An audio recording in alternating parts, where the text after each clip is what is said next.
and then came back on the Reds' home ground at Riverfront Stadium to even out the series at 2 games apiece last Wednesday night, registering a 5-4 win. And, well, it was somewhat of a different game than was the first game. Tian had to struggle throughout much of the game. The Reds had opportunities against him in the late innings, but when the big guy had to come up with a big pitch, he did exactly that. And as a result, is trying to win his 3rd tonight and also trying to send it to a 7th and deciding game here tomorrow night. The Reds, on the other hand, are on the verge, 1 game away from winning their first World's Championship since way back in 1940. It has been that long since the Cincinnati Reds have reigned as world champions of Major League Baseball. They won an earlier championship in 1919 and have also appeared in the 1939, 61, 70, and 72 Fall Classics. But, of course, in those World Series, they wound up on the losing end. Pete Rose stepping in to get things underway, the 6th game of the World Series. Rose has been a big hitter for the Reds so far, 6 hits and 18 times up. The tee-on pitch is over on the outside corner for a call strike, and we're underway. Marty, he's had only 1 hit against Tian and 7 times up, but 4 of those outs were line drives. That's right. He's hit the ball very, very hard against Tian. He swings and laces one into left center field and caught on a skidding diving catch by Carl Yastrzemski. Rose is probably wondering what he has to do to get a base hit against Tian. He hit that ball right on the nose. Well, you talk about the pitching of Tian. You talk about the controversy that has come up at times in the so far 5 games played, but I think the one big highlight has been the outstanding defense on the part of both clubs, but probably more so on Boston's part. The right fielder Ken Griffey will step in. Been up 19 times, has had 4 hits with 2 runs batted in. Against Tian, has had a couple of hits and 8 trips to the plate. Strike is called to him. Curt mentioned a National League umpire, Dave Satch Davidson, calling balls and strikes tonight. And we note that Rico Petrocelli is playing in on the grass at third base as Griffey steps out of the box and now quickly comes back in. Lynn shading Griffey a step toward left center. Count evens at 1 ball and 1 strike. Alex Kramus is always a third base coach for Cincinnati, and over at first is George Scherger. On deck for the Cincinnati Reds, second baseman Joe Morgan. As Tian sights a sign, he kicks and fires, and Griffey moves out in front at 2 balls and 1 strike. You can talk about the weather, who gets the biggest break with the delay. 1 day delay would have helped Tian. He pitches best with 4 days. Now he's pitching with 5 days rest. And as far as the Reds are concerned, it means that Don Gullett will go in game number 7, should it go that far. And, of course, Gullett would not have pitched a 3rd time under good weather conditions. Griffey with a foul back, and it's 2-2. The Reds returning to Fenway Park. The first 2 games of this series played here. Tian shut them out 6-0. The Reds came back on 2 ninth-inning runs to score a 3-2 win in game number 2. Tian waiting patiently on the mound for Griffey, who lost his bat as he took a practice swing and had to go to the other side of the plate to get it. Count holding at 2 balls and 2 strikes. 1 out. Rose with a fly ball that Yastrzemski made a good catch of out in left field. Now the right-hander with a 2-2 pitch. Bouncing ball will be foul outside of first base. Tian looks like he did the first game. He has a strike on the batters. His control is better than it was the second time out. Well, you can talk about his stuff, whether you're impressed with it or you're not impressed with it. You can say many things about this man, but the one thing that is definite is that he is a money player. 2-2 pitch again, and he's gone full on Ken Griffey. Crowd not particularly in accord with a call by Satch Davidson, a pitch just low and away. So 3 balls, 2 strikes on the Reds right fielder. Trying to reach here with 1 out for Joe Morgan, who will be up next. Petrocelli, by the way, is now backed up into a normal position at third base. Here's a payoff pitch, and that is ball 4, and Griffey is on. You wonder about the running conditions. We thought, or certainly I did, after talking with Sparky Anderson, he said the skin portion of the infield is in good shape. Joe Morgan said it is not in good shape, and he said that's by design. So take that to mean what you want it to mean, but he's not at all pleased with the way things look on the infield, and we should see pretty soon, possibly here in the first inning now with Griffey on, about whether the Reds are going to try and run and force the issue early tonight. The artificial surface is sort of forcing out the importance of the groundskeeper, but he can win some games for a home team by how high he lets the grass grow or How short it is. Boston infield, a double play depth as Tiant goes to his stretch, turns a quick throw to first base, and Griffey gets back. Morgan, offensively, has not had a real good series, although he won the third game in Cincinnati with a 10th inning base hit. 4 for 17, 2 runs batted in. Tiant again throwing that way, bouncing ball off the glove of Cooper, but not far enough to allow Griffey to move. Tiant has one of the best moves in baseball for a right-hander. You don't get big leads against him. You're very cautious. He uses every trick of the trade with a head, waggles down to his set position, and can make a snap throw to first with the best. He has yet to deliver to the plate as Morgan waits with 1 out and Griffey at first base. Fisk sets a target. Here's a pitch. It's high, a ball. Well, the Reds stole only 1 base on him in the 2 games played when he was on the mound. And, in the first game, Carlton Fisk threw out a couple of runners. You talk about the track, you'd have to feel, Curt, that this track is a little bit better tonight than it was a week ago Sunday when these 2 teams last played here. It has to be, but it's not as fast, of course, as in Cincinnati. Morgan ahead, a ball, no strikes. Reds trying to get something going in the first inning on a Griffey walk. Here's a pitch, and that's taken for a strike. Louis Tiant has simply been outstanding in his last 5 games at Fenway. He's won them all, and in 45 innings, get this, he has allowed 2 runs, of which 1 was earned. That figures out to an earned run average of 0.20. He's even with Morgan, a ball and a strike. He's checking Griffey. A short lead at first base, a pitch. Off-speed pitch, and Morgan not having any of it as it misses just a bit high, and it's 2 balls and 1 strike. He is just missing right now, Marty. Couple of inches. Johnny Bench is on deck. The Reds lead in the series 3-2. Cincinnati winning 2 out of the 3 games played in Riverfront Stadium. Tiant with the pause at the belt. Here's his next pitch, and Morgan is a pitch away from getting a walk as it goes to 3-1. And again, as you pointed out, Curt, he is right around that plate. Of course, we talked about many times in the course of the series, when you've got Joe Morgan at the plate, you've got to pitch to him. You've got to throw strikes. He walked 132 times during the season to set a new Cincinnati Reds record. Now let's see what Griffey's going to be doing on this 3-1 pitch to Morgan. Cooper holding on the bag against Griffey, and now a throw goes that way, and once again he's back ahead of the throw. Whereas Lynn in center was playing Griffey maybe a step or 2 toward left center field, he's now shading Morgan toward right. Yastrzemski pulled well off the line in left field, Evans straight away and deep in right. 3 balls and a strike, Morgan waiting. Tiant bringing it to the plate, swung on and popped up. That's going to be playable. Off to the right of the plate by Carlton Fisk, who's under, and he's got it for the second out. That wind blew the ball back from the box seats toward home plate. The wind is out tonight. Keep remembering that. Fly balls in the air that sometimes are going to look like easy outs may wind up off that left field wall. So 2 away in the first inning for Cincinnati. The batter will be Johnny Bench as Rick Burleson, the Red Sox shortstop, has something quickly to say to Louis Tiant. Bench has been up 19 times. He's had 5 hits, 1 of them a home run. He's knocked in 3 runs. His home run coming at Riverfront Stadium. In fact, in the 2 games played here, not a ball was hit out of here, and of course a win was a great factor in that respect. Griffey had a 1-out walk. Tiant has retired Rose and Morgan. Bench looks at strike 1.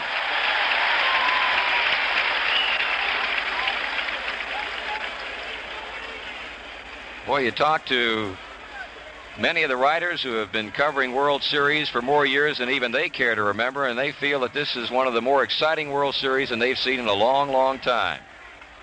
It's at just about everything. Bench behind a strike. He swings, foul back of the plate. That'll be out of play. So Tiant is out in front quickly at 0-2.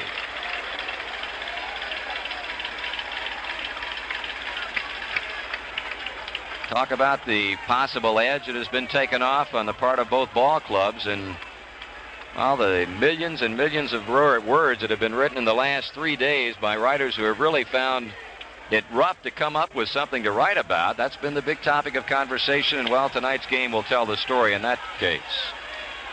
Tiana a strike away from ending the inning. He deals to Bench, and he got him on a good pitch. Down and away, and Johnny Bench is struck out swinging. The Reds in the first. No runs, no hits, a man left on. They're scoreless after a half inning of play with the Red Sox coming to bat. Gary Lynn Nolan on the mound for the Cincinnati Reds tonight. He was a 15-game winner during the 1975 season, has made one prior start in this 1975 World Series, starting the third game in Cincinnati. Pitching 4 innings, allowing a run on 3 hits with no decision. Nolan was taken out of the game by Sparky Anderson due to muscle spasms in his neck that appear to be, he's completely over that problem. Is that related to the operation he had last year? Or does he have this kind of a problem commonly? Well, he had some tightness in his shoulder off and on during the season, Curt, but I think this was the first time that he ever had any problems with his neck. We talked about earlier, Gary Nolan is a fly ball pitcher. Jack Billingham had been scheduled to pitch the 6th game. Because of the 3 days of rain, he switched to Gary Nolan, much to the surprise of many of the people here in Boston covering this event. Left-handed batting first baseman Cecil Cooper will open up the first for Boston. Nolan comes with the first pitch, and it's in there just below the netters for strike 1 call. Cooper has been up 13 times, has had a hit, not a double, and has knocked in 1 run. Round the Reds infield, Tony Perez at first, Joe Morgan second, Davey Concepcion at shortstop, and Pete Rose playing in at third. Cooper strikes swinging. In the outfield, George Foster in left, Cesar Geronimo in center field, Ken Griffey is in right with Johnny Bench behind the plate. Nolan, 27 years old, a native of Hurlong, California, now makes his home in Oroville. Pitching the 0-2, and he pops Cooper into shallow center field. Geronimo waiting and makes a play for out number 1. That was a beautiful off-speed pitch. He threw him 2 fastballs and took a little off and had Cooper over swinging. Well, that's Gary Nolan as he retires Cooper, 1 down, and the batter will be the second baseman, Denny Doyle. Doyle's the only player on both teams who has hit safely in all 5 previous games. He's had 6 hits and 21 trips with a run batted in. Nolan working, and the ball is foul back. It's surprising to me to see the way Doyle's hit left-handers in this series. He really stands in there against them. He's played in the World Series, Marty, the way he has since he joined the Red Sox in June. Well, the Reds have been impressed as far as Doyle is concerned with his range, Curt, at second base and his strong throwing arm. 1 ball and 1 strike. We're scoreless. We're in the bottom of the first inning with 1 out and the bases empty. We have 2 pitchers tonight that can really locate that ball. Nolan can put it right where he wants, so can Tian. They make good pitches. Nolan a pretty rapid worker. Ground ball that Perez bobbles, recovers, throws to Nolan, but he is there in time to retire Doyle. Ball hit directly at Tony Perez. It skidded off his glove and between his legs, but recovered in time to feed on to Gary Nolan for the second out, and here's Carl Yastrzemski.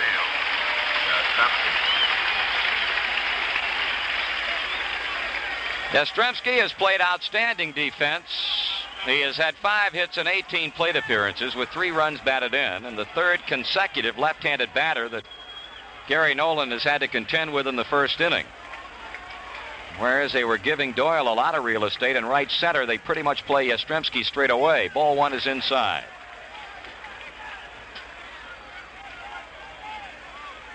Should Yastrzemski reach, batter would be catcher Carlton Fisk. Nod of the head on the sign from Bench. 1-0 pitch. Fastball is high. 2 balls and no strikes.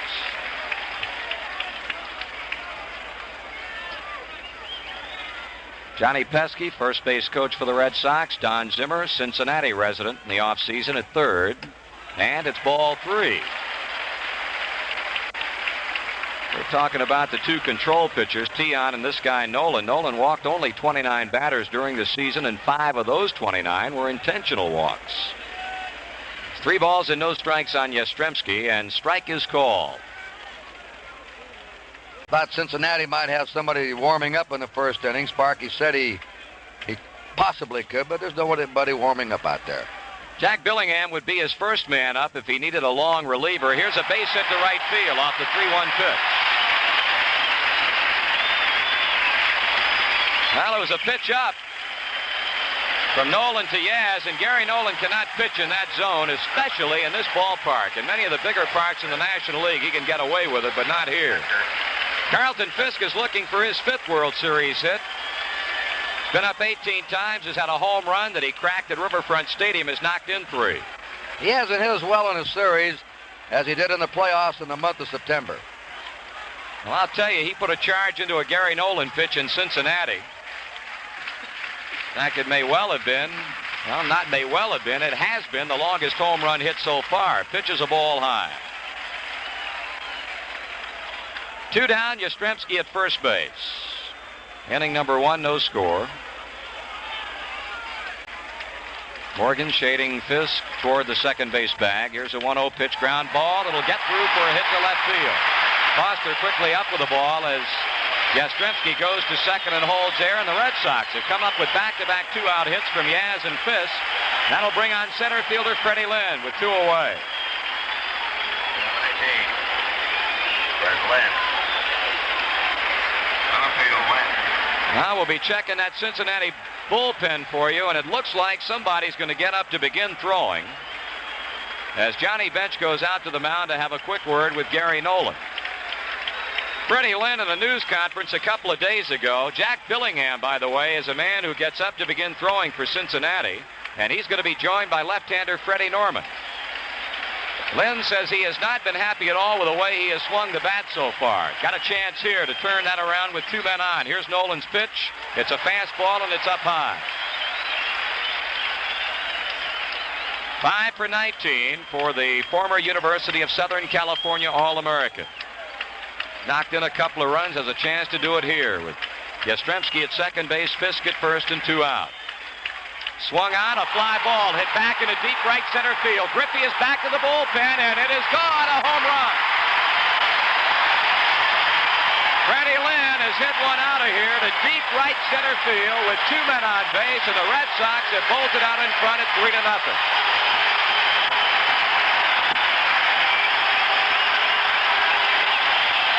Boy, he tagged that one. That one sailed over the Red Sox bullpen about 10 rows back in the bleachers. Tremendous drive by rookie Freddie Lynn. And the Red Sox grab a 3-0 lead. And Gary Nolan, who got the first 2 outs routinely, Cooper and Doyle now is being hit by Boston. Here's a ball low and away to Rico Petrocelli. The crowd at Fenway Park is still buzzing on a tremendous home run to right center by Lynn. Strike to him, it's 1-1. Petrocelli has had 7 hits. He and Burleson are tied for the most hits on the Boston club. Been up 19 times, has driven in 3 runs. 3-0 Boston with 2 down. The 1-1 pitch. Breaking ball is low and outside, ball 2. I wonder if Lynn is happy with himself now. Well, I would think that that probably has gone a long way toward changing his mind. Nolan ready with a 2-1 pitch. Swung on, fly ball, and hit well to left center field. Geronimo warning track. He's got it, and the side retired. A big first inning for Boston. 3 runs and a like number of hits.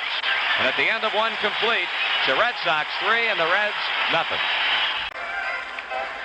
With Curt Gowdy, Marty Brennaman back at Fenway Park as the Reds come calling in the second, and a big first inning has provided Louis Tiant with 3 runs on a Fred Lynn home run. For Cincinnati, it's going to be Tony Perez, George Foster, and Dave Concepcion. And well, the Red Sox didn't waste any time, Curt, letting the Reds know they meant business tonight. That was Lynn's first homer since September 14th, and the first homer of the World Series in Fenway Park. Activity continuing in the Cincinnati bullpen with Jack Billingham and Freddie Norman. Sparky Anderson said earlier tonight that if Norman was shaky in the first inning or so and he had a chance to get some runs on the board, bases loaded, 1 out, second and third occupied, 1 out, with Nolan coming to the plate, he'd hit for him. You may well see that happening should the Reds stir up anything here in the second that would result in Nolan's coming to the plate. Tony Perez had the big game at Cincinnati on Thursday night with a couple of home runs. Here's a pitch from Tiant, and it's inside a ball. Billingham is now the lone worker in the Reds bullpen. Perez 2 hits and 17 times up and both home runs. That dipsy-doodle curveball is in for a strike. 1-1. Tiant giving up a walk to Griffey in the first inning, but that was all. He struck out Bench to retire the side, and now Perez with a foul off to the right, and he has him in a hold at 1-2. Boston 3, Cincinnati nothing in the second. Should a seventh game be needed, it'll be tomorrow night with Don Gullett for Cincinnati and Bill Lee for the Boston Red Sox. A couple of left-handers. 2 balls, 2 strikes.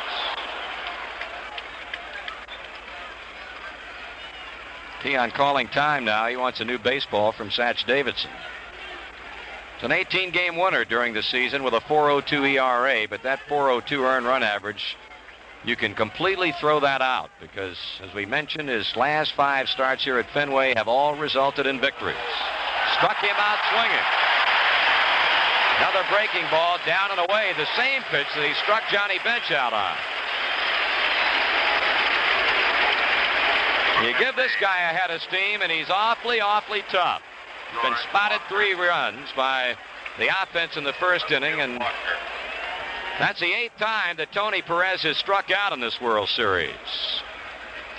Here's a guy who's had good success against Tian. George Foster, the Reds left fielder, has been up 8 times, has had 4 hits.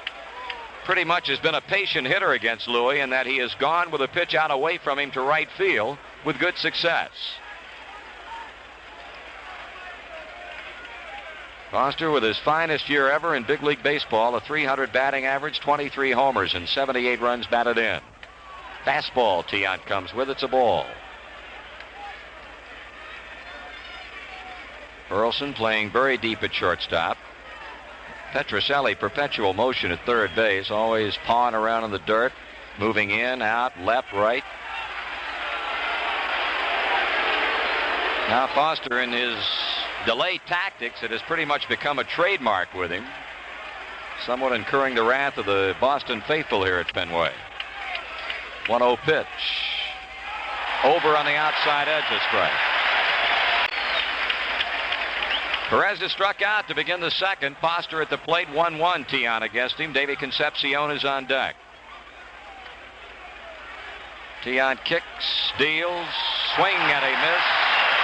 Well, he turned his back to the plate. He hitched as he looked skyward and then came to the plate. I thought his head was going to fly off. Got everything going for him right now.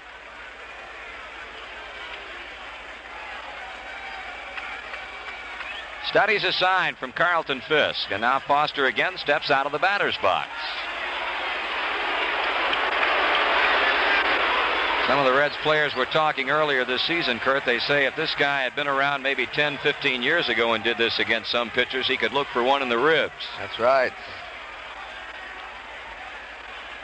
Batter and pitcher are ready. Foul ball off a breaking pitch. It'll be out of play. I know one he could have, Dizzy Dean. He didn't like anybody stepping out on him. Name of Bob Gibson has also been bandied around. Count stays at 1 ball, 2 strikes with 1 out. Boston out in front 3-0 on a Lynn homer with 2 on in the first inning. Tian serves it up, and a pop-up down the right side. Backpedaling is Cooper in foul ground. He squeezes it, and they're 2 away.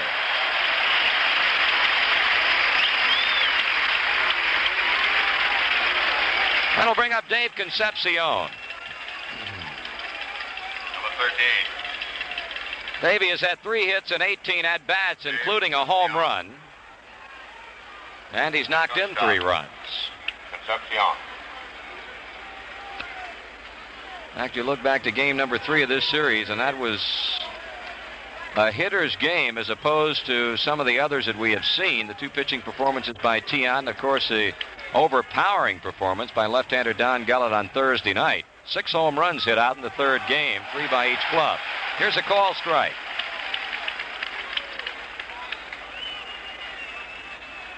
Reds are looking for their first hit. The 0-1 on the way, and that is swung on and foul, and Tian came with a good fastball to Concepcion. 2 strikes to count.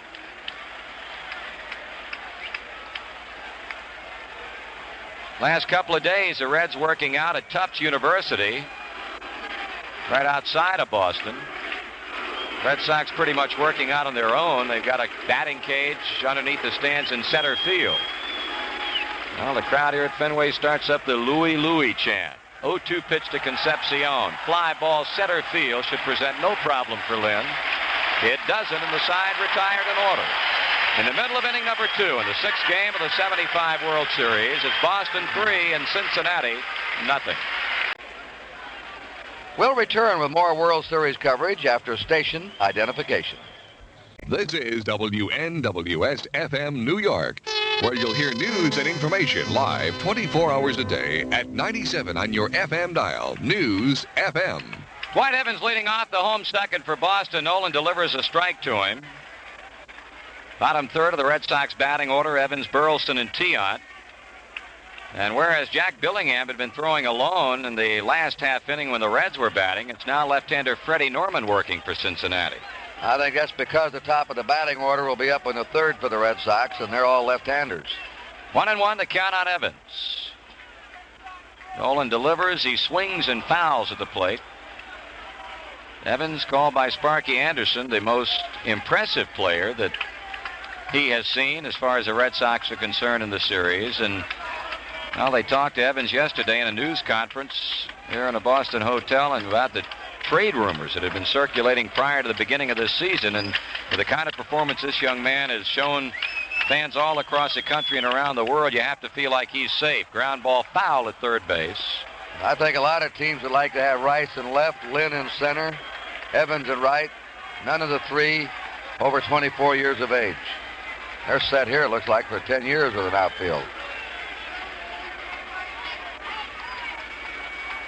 Gary Nolan ahead of 1 ball and 2 strikes. Evans has been up 17 times with 6 hits, has had a home run, has driven in 4 runs. Breaking ball, and it's strike 3 call on the outside edge.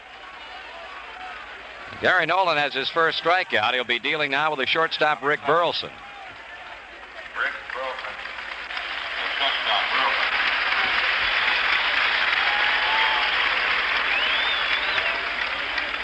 One of the most consistent performers for the Red Sox throughout the year, and he's done exactly that here in the World Series. 7 hits and 18 times up. Right-handed batter, strike to him.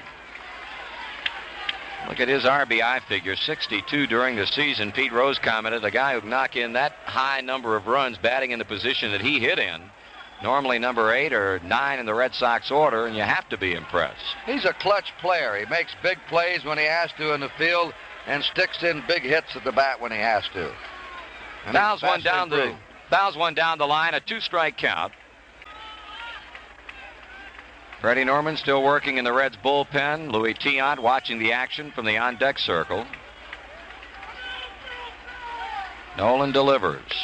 Just misses high. 1 ball and 2 strikes. Well, he had an easy time of it, getting Cooper and Doyle in the first, and base hits by Yastrzemski and Fisk, and a long home run to right center field by Lynn. Ground ball hit to first. Perez will take it to the bag himself, and they're quickly 2 out.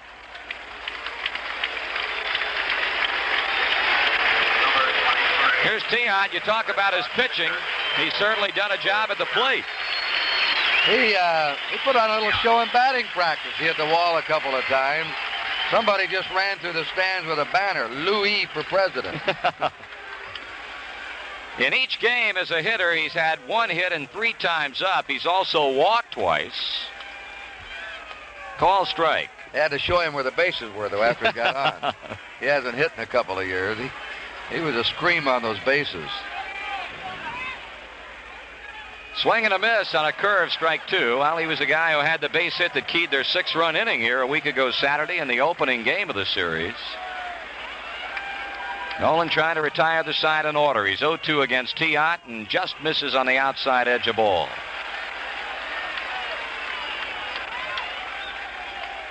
One ball, 2 strikes. Nolan again working rapidly.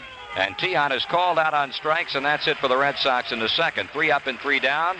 We have played 2, the score. Red Sox 3, Cincinnati nothing. As Louis Tiant concludes his warm-ups to Carlton Fisk, the Reds get ready to hit in the 3rd inning with Cesar Geronimo. Gary Nolan scheduled to bat second, and then back to the top of the order for Pete Rose. Cincinnati has had only 1 base runner in the first 2 innings. Had a walk to Ken Griffey in the first. Tiant has struck out a pair. Johnny Bench to end the 1st inning, and Tony Perez to begin the 2nd. Boston out in front 3-0. Louis Tiant, who in the first game pitched a 5-hit shutout to defeat the Reds 6-0. A number of the Reds said he had absolutely nothing. He came back and, well, he had to make believers out of him in Cincinnati because an entirely different game. He battled him from the opening pitch and came out on top 5-4. Marty, if he'd had to come back with 3 days rest after throwing 163 pitches, I don't know whether he could have done it or not, effectively. Terry Crowley has moved on deck, so Gary Nolan's night apparently is done after only 2 innings. Here's Geronimo and here's Tiant. Strike is called to him. I want to say something for the Cincinnati fans. A 3-run lead in this ballpark is nothing. With the wind blowing out tonight, a couple of walks, a single, and get one up in the air toward the wall. Strike 2 is called. Tiant playing good old-fashioned hardball with Geronimo. This is what you call a hold-your-breath ballpark with the wind out. With the wind blowing in, it's a different matter. No balls, 2 strikes. Geronimo 5 hits and 16 at-bats. He's had a home run, has driven across a couple of runs. Tiant tries to put him away with this pitch and backs him off the plate with it. He hit Tiant hard in Cincinnati his last 3 times up. In that game, he got 3 hits, a triple and 2 singles. Here's a 1-2 pitch. Foul ball off the glove of Carlton Fisk. Geronimo did not have nearly the kind of offensive year in '75 than he did last year, but still played the out-of-sight defense in center. In fact, this series has 2 of the finest defensive center fielders in all of baseball, in Geronimo and Fred Lynn. Tiant with a look into Fisk. He's pitching, and he struck him out swinging, came straight overhand, took a little bit off the fastball, and had Geronimo chasing and a bit out in front. That's his 3rd strikeout. What a story this man is. He was washed up just a few years ago, back in the minor leagues with a bad arm. Well, Terry Crowley had been on deck to hit, but with Geronimo having struck out, Sparky Anderson is now going to send up another left-handed hitter, but it's going to be Darrell Cheney. Cheney, reserve infielder on the Reds club, had a pinch hit appearance in the 4th game of the series against Louis Tiant and struck out swinging. It's been the only time he's been up so far. Catcher, please, number 12. Darrell Cheney. Hitting for the pitcher. So Cheney batting for Gary Nolan, whose night is very brief. He goes only 2 innings, gives up 3 Boston hits, 3 runs, couple of strikeouts. 1 down in the Reds' 3rd. Fly ball hit to left field. Yastrzemski racing back, appears to draw a beat on the ball, and on the warning track, a couple of steps away from the scoreboard, he made the catch, and we got our first indication, Curt, of how the wind is blowing out toward left. Notice how it carries tonight, and it didn't last weekend, Marty? Absolutely. We didn't have a ball close to the fence hit in the 2 games played here. 2 away, Pete Rose hit a fly ball the opposite field, left field in the 1st inning, and Yastrzemski turned in a fine defensive play to rob him of a base hit. Something about Pete that stirs up the opposing fans, isn't there? Does it all over the National League, I'll tell you. 2 men out. Rose looks at pitch into Fisk's glove, a ball. Well, we had the controversial play in Cincinnati involving Armbrister and Fisk. We've had a couple of pitchers who have waxed eloquent in their displeasure over being passed over in this series. Swung on and hit to center field. Freddie Lynn is going to have to play that on a hop, and that's a first Cincinnati base hit, as Rose punches a 2-out single to center here in the 3rd. That was a changeup he hit, and he was waiting for it. He jumped right on it. Inning extended for Ken Griffey, and Louis Tiant consistently changing baseballs here in the early innings. He gets another one from plate umpire Satch Davidson. Griffey, a consistent performer in this series or in the postseason play for the Reds. He's hit in 7 of the 8 games played. Young man who the Reds feel is just beginning to come into his own as one of the reigning stars in the National League. Walked in the 1st inning.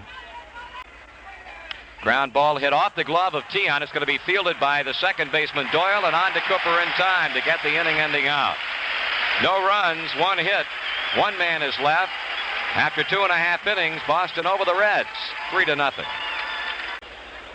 Well, Sparky Anderson, as he predicted, has gone to his bullpen early tonight. It's left-hander Fred Norman, veteran of the Major League Wars from San Antonio, Texas, on in the third after Gary Nolan pitches the first two. And this is his second appearance in the World Series for Norman. He started the fourth game in Cincinnati, matched up against Tian in that one, and really hit hard by the Red Sox. They had 7 hits and 5 runs off of him, of which 4 were earned in only 3 1/3 innings. In fact, in that game, the Red Sox scored all 5 of their runs in 1 inning, and then Tian made it stand up as Boston came from behind to win it. Norman will be working to the top of the Boston batting order. Cecil Cooper, Denny Doyle, and Carl Yastrzemski. The Red Sox have had 3 hits in scoring their 3 runs, all in the first inning. The Reds have had only 1 hit off Tian. So Norman, the starter and loser in game number 4. Coming on now in a, well, Curt, a hold'em situation. Reds can ill afford to give up a whole lot more runs and still entertain hopes of winning this game. He's in the situation that the Red Sox, the one game they won in Cincinnati when Cleveland and Willoughby came in, with the Red Sox trailing 5-1. This is where your long relief man really has to do a job. He just can't afford to give up any more runs. Allow his team to get back in. That's the job presented to Fred Norman right now. In '75, Fred was a 12-game winner, lost only 4 times. Had a 5-game winning streak, including a playoff victory before losing to the Red Sox in the 4th game of this series. Cooper 0 for 1 at a fly ball to center in the first. This guy was also money in the bank for the Red Sox. He had .311, had 14 homers and 44 RBIs during the season. So Cincinnati starter Gary Nolan gone after only 2 innings of work. And as we talked about before the game, this is going to open Sparky Anderson up to a whole lot of second guessing. Pitch misses outside and high.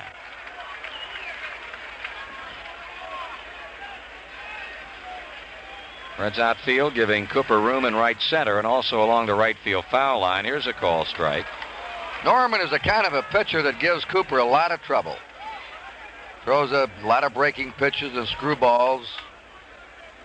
Cooper rather hit a fastball left-hander than this type. Rose in at third base, well off the line. 1-1 pitch, swung on and popped up. Should be a play on that ball. Concepcion goes back into shallow left to call it. He's got it. 1 down. And Cooper popping out to the Red shortstop. Here's Denny Doyle. Thrown out first baseman to the pitcher covering his first time up.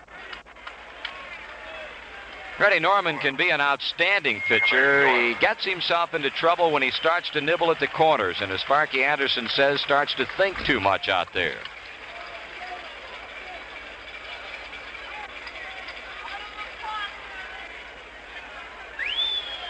Norman doing a little work on the front of the pitcher's mound, now directing his attention toward the left-handed batting Doyle. Ball outside. Rose in tied at third. Doyle's an excellent bunter. Something that we have really not seen a great deal of in this series, and the Reds scouting reports had Boston bunting and bunting frequently in situations. 2 balls and no strikes.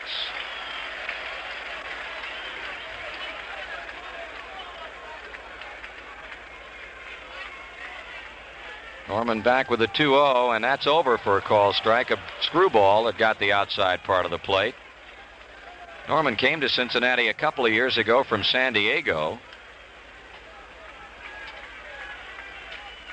Ball 3 and a strike as the pitch hits down in the dirt and goes off the glove of Johnny Bench.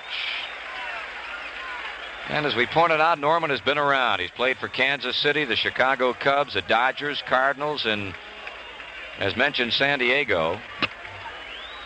Really was a minor league pitcher before developing a screwball under the tutelage of Warren Spahn down at Tulsa some years back. 3-1 pitch, hit hard, and a fair ball down the right field line.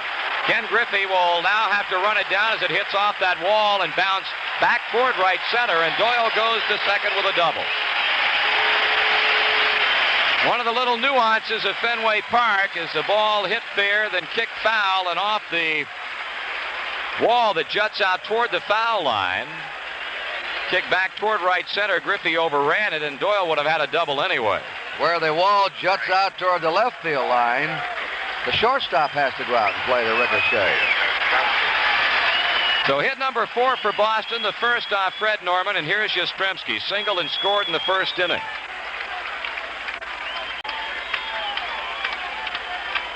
So far, it has been all Boston. They lead 3-0. They've got a chance to get another run across with Doyle at second, 1 down. Yastrzemski looks at the first pitch up.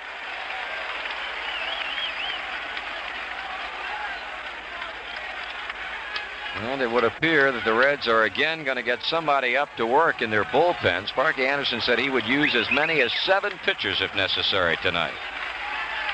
1-0 to the plate, swung on and popped out of play. Don Zimmer shouting something in from his third base coaching box.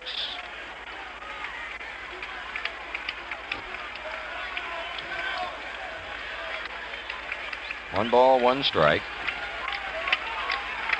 Beautiful, beautiful night in Boston. They say, if anything, it's going to be warmer tomorrow, mid to upper 70s. Here's a 1-1 pitch. On the outside corner at the letter's first strike. Yastrzemski started around and now appears to be questioning Satch Davidson on the strike call. 1 ball, 2 strikes. Carlton Fisk is on deck. Denny Doyle leading at second base with an out in the inning. Norman with an out of the head on the time flash by Johnny Bench. Checks and deals. Popped him up on the right side of the infield. Mile high pop. Morgan settles under it, looking skyward, and he has it for out number 2. Fisk, like Yastrzemski, had a base hit in the first inning, and Jack Billingham, a right-hander, begins to throw for Cincinnati. Number 27. South Fisk. Red Sox catcher. Fisk. Fred Norman goes to the backside of the mound, a quick visit with a rosin bag, and now coming back on top. And with first base open, they're going to give Fisk an intentional walk and take their chances with a left-handed batting Fred Lynn. That's good strategy, even although Lynn hit a 3-run homer his first time up. Fisk can really aim and hit this wall against the left-hander. So Fisk in the process of getting an intentional walk. 1 out here in the third. Doyle double to right field. Yastrzemski, as Norman got him on a big out, a pop to Morgan, and now the intentional pass to Fisk. Norman, after coming set, wheeling quickly around as if to throw toward second base, but now turns and throws onto the plate, and here's ball 4. Fenway Park roars for Freddie Lynn. He hit one that would have been out of any ballpark in the land in the first inning. He is the first rookie to hit a home run in a World Series since 1967, when Reggie Smith of the Red Sox hit 2 home runs in that series against the Cardinals. So 2 men on, 2 men out. Boston 3, Cincinnati nothing in the third. Norman with a pitch, and boy, he tried to take a fastball out of here in a hurry. Strike 1. Very, very personable, articulate young man, Freddie Lynn. Doyle at second, Fisk at first. They're leading. Here's a pitch. Just misses low, and it's a ball and 1 strike.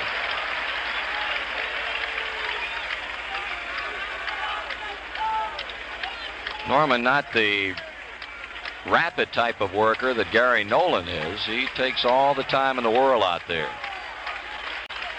Lynn waiting on the 1-1 pitch. Outside, ball 2.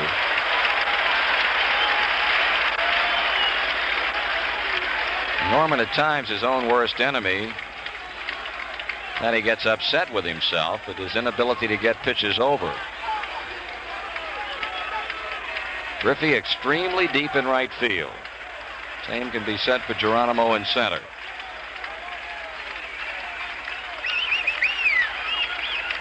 Now the 2-1 pitch. Strike to him. Count evening at 2-2 with Freddie Lynn at the plate and Rico Petrocelli on deck. Red Sox have out-hit them 4-1, have outscored them 3-0. And Norman working on the mound. Billingham continues to throw in the Reds bullpen out beyond right field. Now the check of the runners. Here comes the 2-2 pitch. Missed with it, and he's gone full.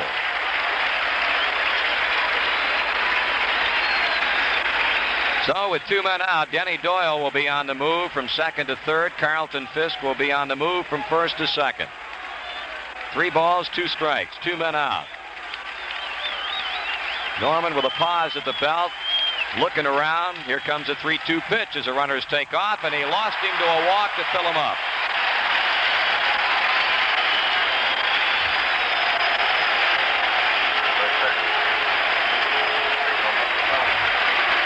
That's the second straight walk that Norman has allowed, although this one, the first one rather, an intentional walk. And now Sparky Anderson is on his way to the mound and immediately signals for the right-hander Jack Billingham. Well, Sparky Anderson is Curt living up to his promise. He said he'd run him in there, and he's certainly doing it. He's 2 platooning tonight. Right-hander against right-hander, left-hander against left-hander with his team behind. 3-0. He's taking no chances. He's playing the percent all the way. Coming in now will be a guy who was one of 3 15-game winners on the Reds pitching staff, Jack Billingham. And, well, had this game been played Saturday as scheduled, he would have been pitching for the Reds. But, of course, that's not the way things turned out. He expressed his displeasure over being passed over. And with Gary Nolan already out of the game, and Curt, should Jack Billingham come on and pitch well, the second guessing will be all the more. Well, we always have the hindsight look. The manager has to do it beforehand. Nolan looked good in the second inning. He made that 1 pitch to Lynn, 1 swing of the bat. He might have settled down and pitched himself a ball game. Attention, please. Billingham was a second game starter here, and it was interesting yesterday. Dwight Evans, when told that Jack Billingham. it was going to be Gary Nolan pitching against his club rather than Jack Billingham, he was extremely surprised and has said, as far as I'm concerned, Billingham's the best pitcher we've seen so far from Cincinnati, and that came after the fine performance by Don Gullett Thursday night. Billingham in his only start worked 5 2/3 innings, allowed the Red Sox 6 hits and 2 runs, and only one of those 2 runs was earned. He struck out 5 and walked 2, and to be effective, Billingham, who is a sinker ball pitcher, needs to have that good sweeping curveball, and he had it going for him in his earlier start here. He's on in a pressure cooker situation. Denny Doyle at third base, Carlton Fisk at second, Fred Lynn at first. 2 men out, and Rico Petrocelli, who has hit and hit well in the series, will be the batter when Billingham concludes his warm-up. Boston getting 3 runs across in the very first inning on back-to-back 2-out hits by Yastrzemski and Fisk and a home run by Fred Lynn, and now hoping to get a big 2-out hit from Petrocelli here in the third to score some more.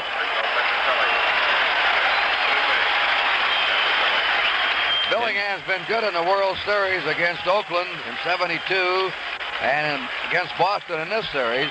He allowed only 3 runs in 19 innings. Only one of those 3 runs an earned run. He has a win, his only decision in World Series play. Billingham looks around. He checks his defense. Petrocelli drove Geronimo back to the warning track and left center in the first. Here's a pitch to him, and he swings and fouls.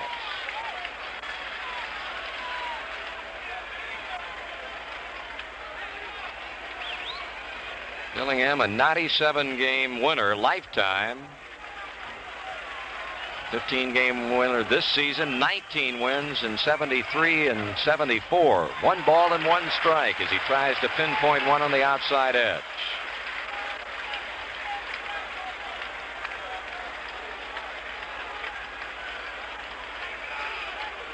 A double and a couple of walks have filled the bases with Red Sox. 2 men out.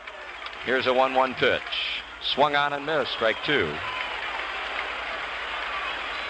Jack Billingham in a role that over the course of the season was totally alien to him. He is a starting pitcher, but now being used in relief. The 1-2 pitch to Petrocelli. He struck him out swinging as he tried to check on a breaking ball but got around on it. So Billingham comes on to do the job. No runs in the inning for Boston. A hit, 3 men left, and after 3 complete. It's the Red Sox 3 and Cincinnati nothing. We'll return with more World Series coverage after station identification. Getty Oil Company would like to encourage you to shop around for the best price for premium gasoline because according to a recent survey, Getty Premium sells from 2 to 2.5 cents less per gallon than most other major premiums. So we're sure a lot of you will end up buying from us. Remember, don't waste gasoline, but when you do drive, fill up with Getty, premium or no lead. Getty's got what's best for your car. FM New York, where you'll hear news and information live 24 hours a day at 97 on your FM dial. News FM. It's the top of the 4th inning, and right-hander Louis Tiant is rolling through the vaunted Cincinnati Reds batting order. He's given them only 1 hit in 3 innings, a single in the last by Pete Rose, rather. And it'll be Joe Morgan leading off the 4th. He popped Morgan up. Pop-up that Carlton Fisk caught in foul ground in the 1st inning. The pitch just high for ball 1. Talking about the Red speed, they've not had many opportunities against Tiant to put their speed into action. Here's the off-speed pitch. It's in for a strike. Man of 1,000 pitches, 1,000 different moves. He's got them all. Johnny Bench is on deck. Tiant's 1-1 pitch to Morgan. That is strike 2 call.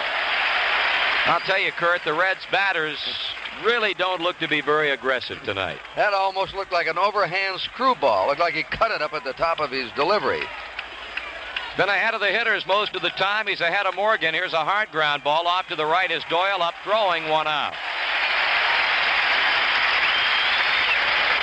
Morgan out 4-3. Denny Doyle to Cecil Cooper. Here's Johnny Bench. Johnny Bench. Did an artful bit of surgery on Mr. Bench in the 1st inning when he got him chasing a pitch down and away to pick up the first of what so far has been a 3-strikeout night for Louis Tiant. Boston 3, Cincinnati nothing. Bench chops it foul.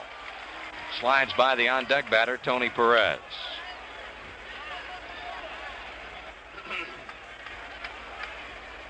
Boston won the 1st game. The Reds won the 2nd.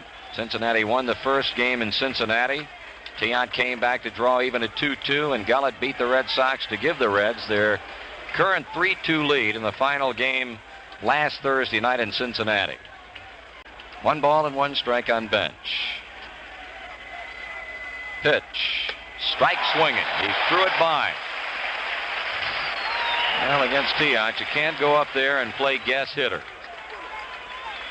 You can try, but more often than not, you're going to come out on the short end. Tries to put Bench away and does just that on strike 3 call. 2 down. Here's Tony Perez.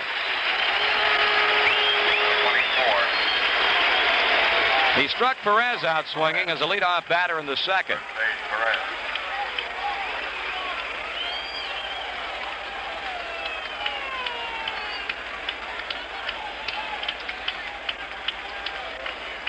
Outfield deep, shading Perez around toward left. Slow curve.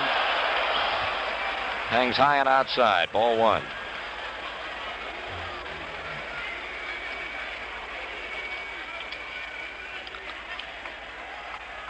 Now the 1-0 pitch. Fastball for a strike. Talked so much about the left field wall. They had a picture, aerial shot, Fenway Park, and Boston paper here Saturday, and said that from the line, home plate to the foul pole, it measures 305 rather than the 315 that they have posted out there. Makes no difference. 2 balls and 1 strike. Check swing, ball 3. I don't know what it measures. I've seen it walked off and measured and called short of 315, but nobody's hit it yet in this World Series. Sure have not. Fred Lynn's home run in the 1st inning to right center. 3-1 the count on Perez. He fouls back the pitch. Reds have had only 2 base runners, a walk in the first to Griffey, a 2-out hit in the third by Pete Rose.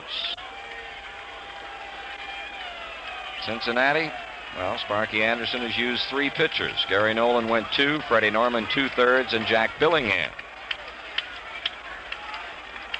3-2 the count on Perez with a payoff on the way. And he fouls it again back. Tian's throwing very quick tonight. They're not getting around on him so far. Once again, he'll ask for a new baseball. Along with that tantalizing slow stuff and change of speeds right now, at the present time, he has the Reds baffled on their timing. Foster is on deck with 2 out.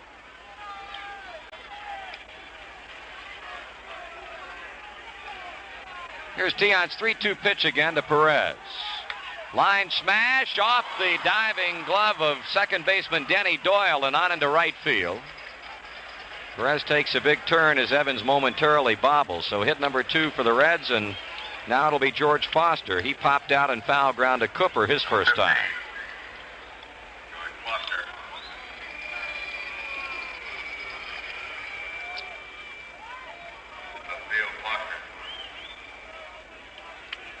Both Cincinnati hits have come with 2 out in an inning. Rose is in the third, and now Tony Perez's base hit to right field here in the 4th inning.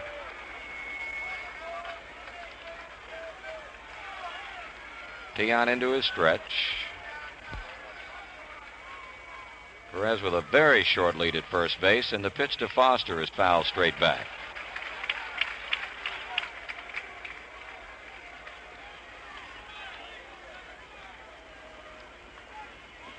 Well, these 2 clubs have been playing baseball, counting spring training, since early March, and at least the way things stand right now, it all could come down to one big ball game.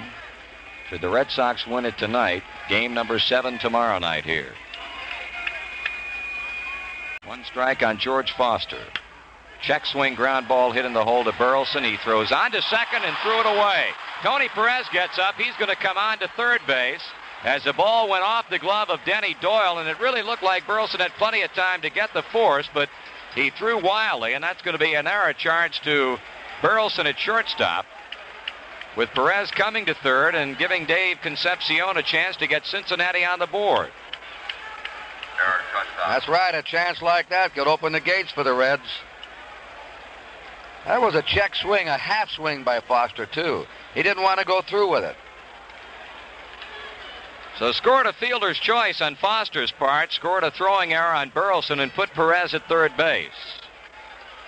Concepcion, a fly ball to center field his first time. This has been a relatively error-free World Series. That is the 4th error charged against Boston. The Reds have made only 2. So Cincinnati will try and make the Red Sox pay for the first error charged in this game. Runners in the corners, 2 down. Tian delivers and misses with it a ball.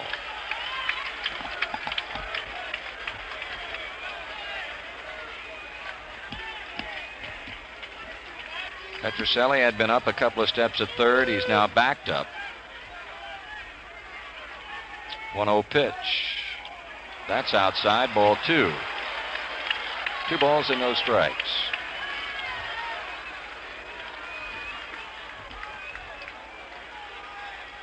Concepcion has power. During the season, hit only 5 home runs. Last year in 1974, hit 13 homers and knocked in 82 runs. Has had 1 home run so far in this World Series. He represents a tying run in the 4th inning. Tian needs a strike. Kicks and fires, swung on and foul to the netting. 2 balls and 1 strike on Concepcion.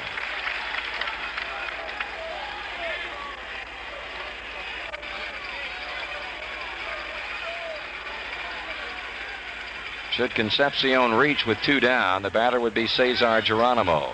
We get down toward the very end of the Cincinnati batting order. Perez leading at third, Foster at first. And the 2-1 pitch.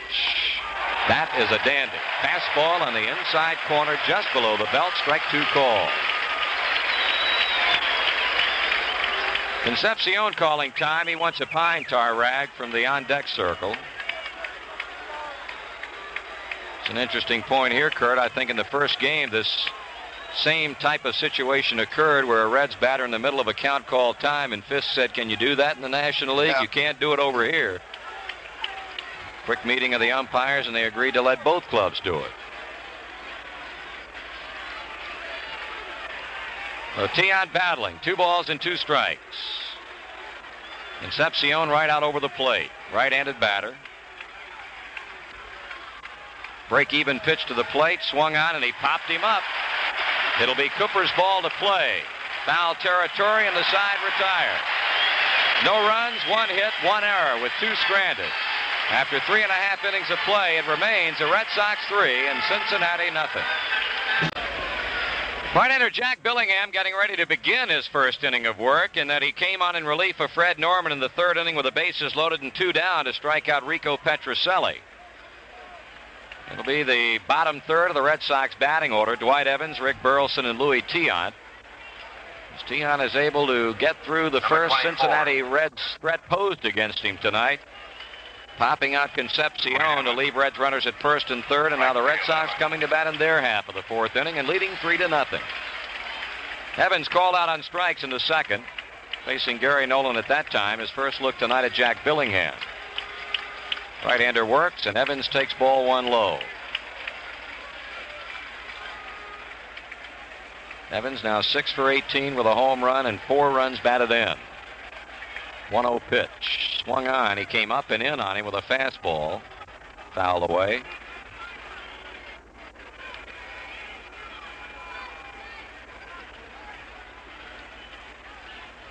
One pitch. Curve is outside and low. Ball 2. Well, you've got a blend of youth and age on both of these clubs. You look at Boston, Yastrzemski, Petrocelli. Look at Cincinnati with the Perez's, swing and a miss. Pete Rose's, and then the youth of a Ken Griffey and Johnny Bench, Davey Concepcion, all relatively young. That's a good combination in any athletic team. Have some old heads around and some youngsters. Good balance. 2-2 pitch. Chopped that one foul off the face mask of Bench and comes all the way back on the screen. Well, Curt, you brought up a big point before the broadcast tonight of what effect Jim Rice's having been in this series would have meant to the Red Sox. We'll never know. It's sad that a youngster of his caliber didn't have a chance to play. Here's a fly ball hit well the opposite way. Griffey racing back on the warning track. He'll not get it. That'll be a ground rule double as it bounces up into the stands on a hop.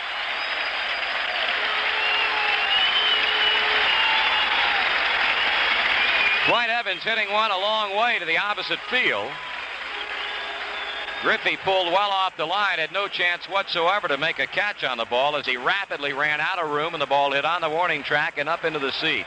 He's now had 7 hits in this series, a double, a triple, and a home run. 3 of these 7 hits extra bases. And it draws him into a 3-way tie. Evans, Burleson, and Petrocelli have all had 7 hits for the Boston Red Sox. And Pete Rose now has 7 for the Reds. A leadoff double by Evans. Burleson, who bounced out to Tony Perez his first time. Billingham throws to the plate a ball. Well, the Reds were able to work out of a bases-loaded 2-out jam in the 3rd. Boston coming right back to apply instantaneous pressure on him with a leadoff double by Evans. A 1-0 to Burleson. 2 balls and no strikes. Billingham missing low with a fastball. He's been pitching him low and outside, and Burleson has good bat control. He can take that pitch to the right side of the infield or try and slap it to right and move Evans to 3rd.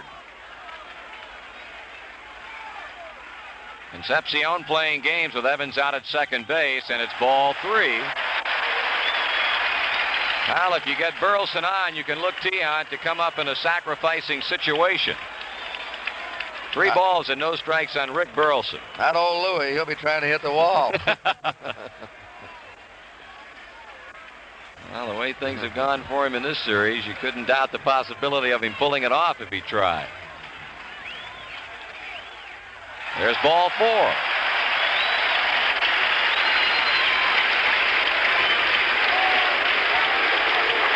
It's a third walk given up by Cincinnati pitching. Don Zimmer, the third base coach, wants to come up and talk to him. They're taking no chances of getting a signal blown.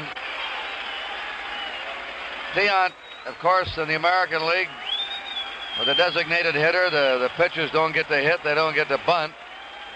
They did the Red Sox when they had visions of being in here the last month, or knew they had a good chance. The pitchers all took 20 minutes of batting practice every day during their regular American League games. The Reds are looking for the bunt, though, Marty. That they are, Curt. As Don Zimmer talked with Louis Tiant, Pete Rose came in from third base to confer with Jack Billingham and Joe Morgan, and it's Rose and Perez playing in shallow at third and first, respectively. 2 Boston runners on with none out. Billingham looking back at second. Tiant squares. He pops it up, but it's going to be over the head of Perez, who bobbles, picks it up, and now flips on to Morgan. Well, he popped it up, but he had enough on it to pop it over the head of the on-charging Tony Perez, who had to quickly backpedal. And when all is said and done, Tiant did his job because it's a sacrifice.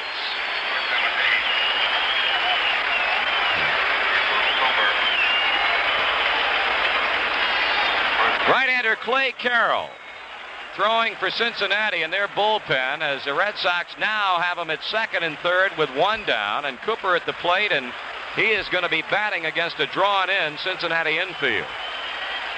Red Sox left the bases loaded in the third. They have 2 on in scoring position, 1 out this inning. They have a chance to break it wide open. Cooper, pitch outside.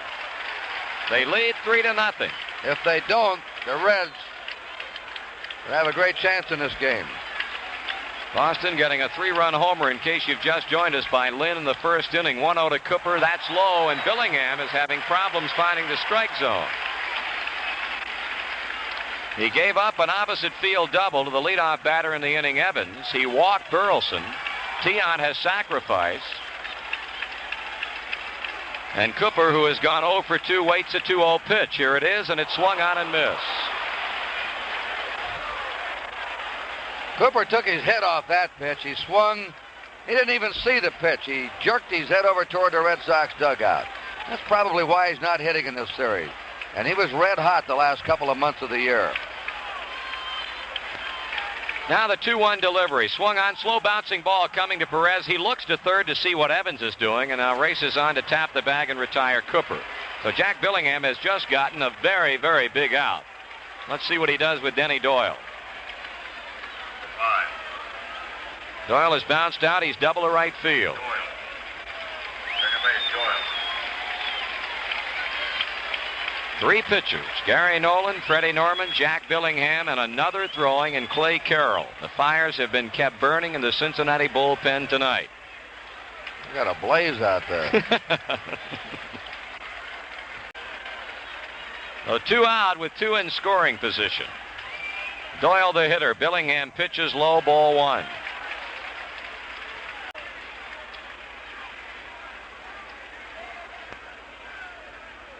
Well, Doyle also has 7 hits. We mentioned Burleson, Petrocelli, and Evans. Strike is called at the knees, and Billingham has been missing. Most of his pitches have been down, which is a good sign from him. He had the longest batting streak in the American League this year. He's a tough out. That is, he usually connects with the ball and hits it somewhere. 1-1 the count. Billingham working. Swung on. Ground ball. Morgan charges at second. Chest high hop. Throws to Perez. And Billingham has pitched himself out of a jam. No runs. 1 hit with 2 left. And after 4 complete, Boston 3 and Cincinnati nothing. Top of the 5th inning with Boston leading the 6th game of this 1975 World Series 3-0 behind the so far 2-hit pitching of Louis Tiant. It'll be 8-9-1 for Cincinnati. Cesar Geronimo for openers. Terry Crowley has moved on deck for the 2nd time tonight. He came on deck to hit in the 3rd inning, but after Geronimo had struck out, it was Cheney who came to the plate. The Reds presenting their only threat to Tiant in the 4th inning. That was created by a throwing error by shortstop Rick Burleson on a ground ball off the bat of George Foster, but then Concepcion popped out to end it. Here's a pitch to Geronimo, swung on and hit into right field. It is going to be caught by Evans.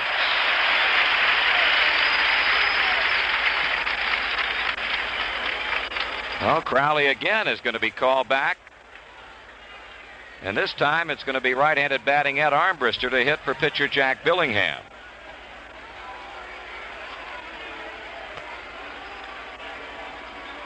Scattering of boos going around Fenway Park, no doubt because of Armbruster's most definite involvement with a controversial play in Cincinnati. Funny how controversial that play was in Boston and didn't really create much excitement in Cincinnati. The eyes of the beholder. That's exactly right. It's Armbruster. Armbruster, little used by Sparky Anderson during the season, but a guy who, well, delivered what turned out to be the winning run in the third and clinching game against Pittsburgh in the National League Championship Series with a sacrifice fly. He's a right-handed hitter. Tian misses outside on his first pitch. Jack Billingham going an inning and a third, giving up a hit, a strikeout and a walk, no runs against him. 2 balls and no strikes. Up to this point, the Reds' relief pitching has done the job as far as holding the Red Sox. The Reds have not been able to do anything against Louis Tian. Already a winner of 2 games in this series. 3 balls and no strikes.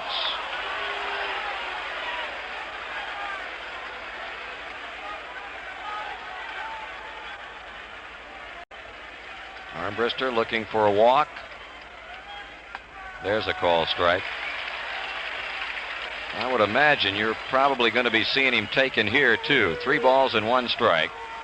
Sparky Anderson looking for base runners as Grammas flashes a sign after getting it from the Reds dugout. 3-1 pitch. That is ball 4 on a fastball high and tight. Tian has given up his second walk.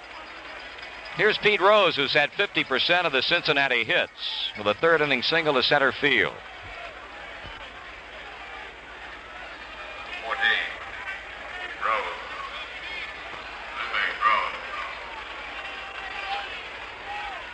Rose. Rose a hit to center in the third, a fly ball that Carl Yastrzemski made a circus catch on in the first inning. Petrocelli in at third. Burleson Doyle at double play depth with 1 out. Here's a check in the pitch.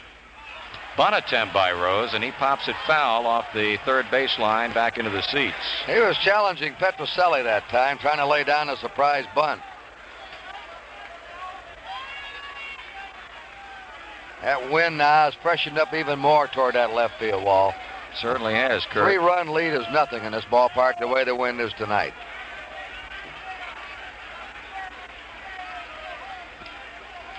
Tian checking Armbruster at first base. He turns and throws very hard that way, and runner gets back. Armbruster has good speed. Well, the Reds trailing by 3 runs. You don't expect him to run in this situation. Throws behind a strike. Pitch on the way, and that's high and outside as Fisk comes up as if to throw. 1 ball and 1 strike. Imagine Darrell Johnson gnashing his teeth there in the Red Sox dugout. They let him get away with a base loaded in third, 2 men in scoring position, 1 out in the fourth. These early innings, can't waste too many scoring opportunities. Well, the Reds with great power, but it certainly has been non-existent in the games played here at Fenway Park. Trailing by 3 runs, 1-1 pitch to Rose, and boy, that looked like a good pitch from our vantage point, but Davidson says a ball, 2-1.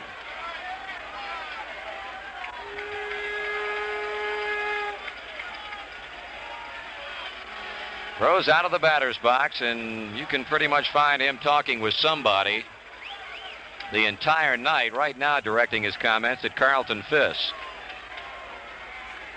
Tian working very, very slowly. He's issued a 1-out walk to pinch hitter Ed Armbruster. Behind to the batter, Pete Rose, 2-1 pitch. That is a strike out away from him. 2 balls, 2 strikes. Clay Carroll, we will assume, will be the new Reds pitcher when the Red Sox come to bat in the 5th inning. He's still throwing. He'll be the 4th for Cincinnati. Rose at the plate, Griffey on deck.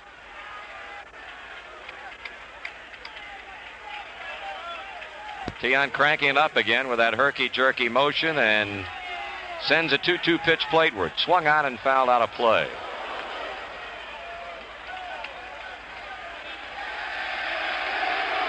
Well, that ball bounding off the facing of the press box up above the third base dugout and on down to the third base umpire, Larry Barnett. Crowd getting on him a bit. Not a real popular man here in New England area.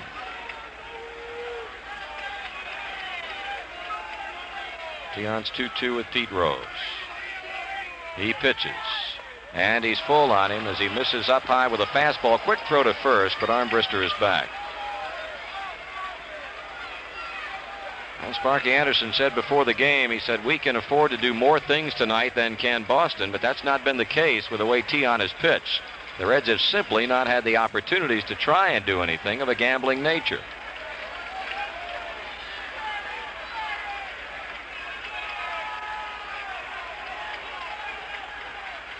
Gone as far as he can go, Tian has with Rose. Armbruster goes, 3-2 is foul back.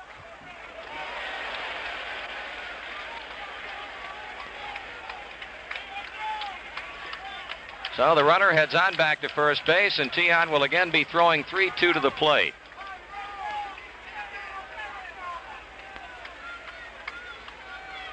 Pete Rose has normally not been a good World Series hitter. In 1970, hit .250. In 1972 against Oakland, batted only .214, but has had a good series against the Red Sox. That hit he had in the 3rd now gives him 7 hits in 19 times up. Once again, the payoff. The runner goes, swung on, line to center. That's in for a base hit. Armbruster takes a turn, bobbled momentarily by Lynn that eliminated any chance that he might have had of getting Armbruster at third base. So the Reds are knocking on the door. With runners at first and third, Rose up with his 2nd hit of the night, and only the 3rd by Cincinnati off Louis Tian. Here's Ken Griffey. Now, Rose now has the lead for base hits in this World Series with 8. He's hit the ball hard tonight, every time. Hit the ball hard most of the series, Curt, as you pointed out earlier. He's hit into some tough luck. He could have a dozen hits right now. He could be challenging the all-time base hit record for a World Series. Well, the onus is on Ken Griffey's back. He's walked in the 1st. He hit a ground ball that was deflected off Tian's glove in the 3rd inning, and Denny Doyle threw him out. It is a 3-0 game, Boston. We're in the 5th with 1 out and runners at first and third.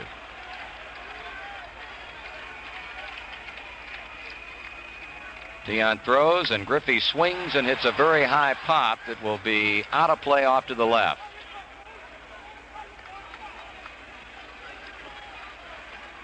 Ken Griffey from Denora, Pennsylvania. Town made great by one of the all-time greats in baseball history, Stan Musial. He used to be a pitcher. That's right. Griffey came to a tryout camp with Pittsburgh as a pitcher. Interesting story there.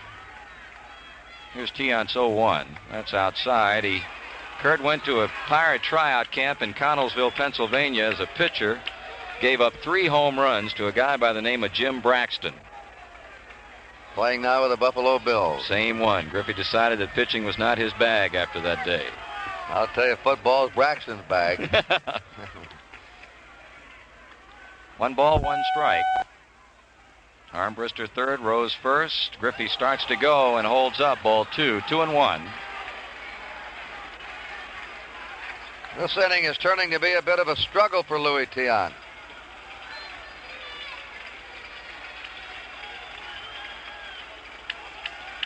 Joe Morgan is on deck. Tian trying to get Griffey to hit the ball on the ground at somebody. Now the 2-1, and that is strike call on the outside corner. 2 balls and 2 strikes. The Reds left 2 on in the 4th inning. They have stranded a total of 4 runners in the game. The Red Sox have left 5, but as Curt pointed out, had the bases loaded, could not score in the 3rd, left 2 men on base, had runners at 2nd and 3rd with 1 out in the 4th inning, and could not get anybody in.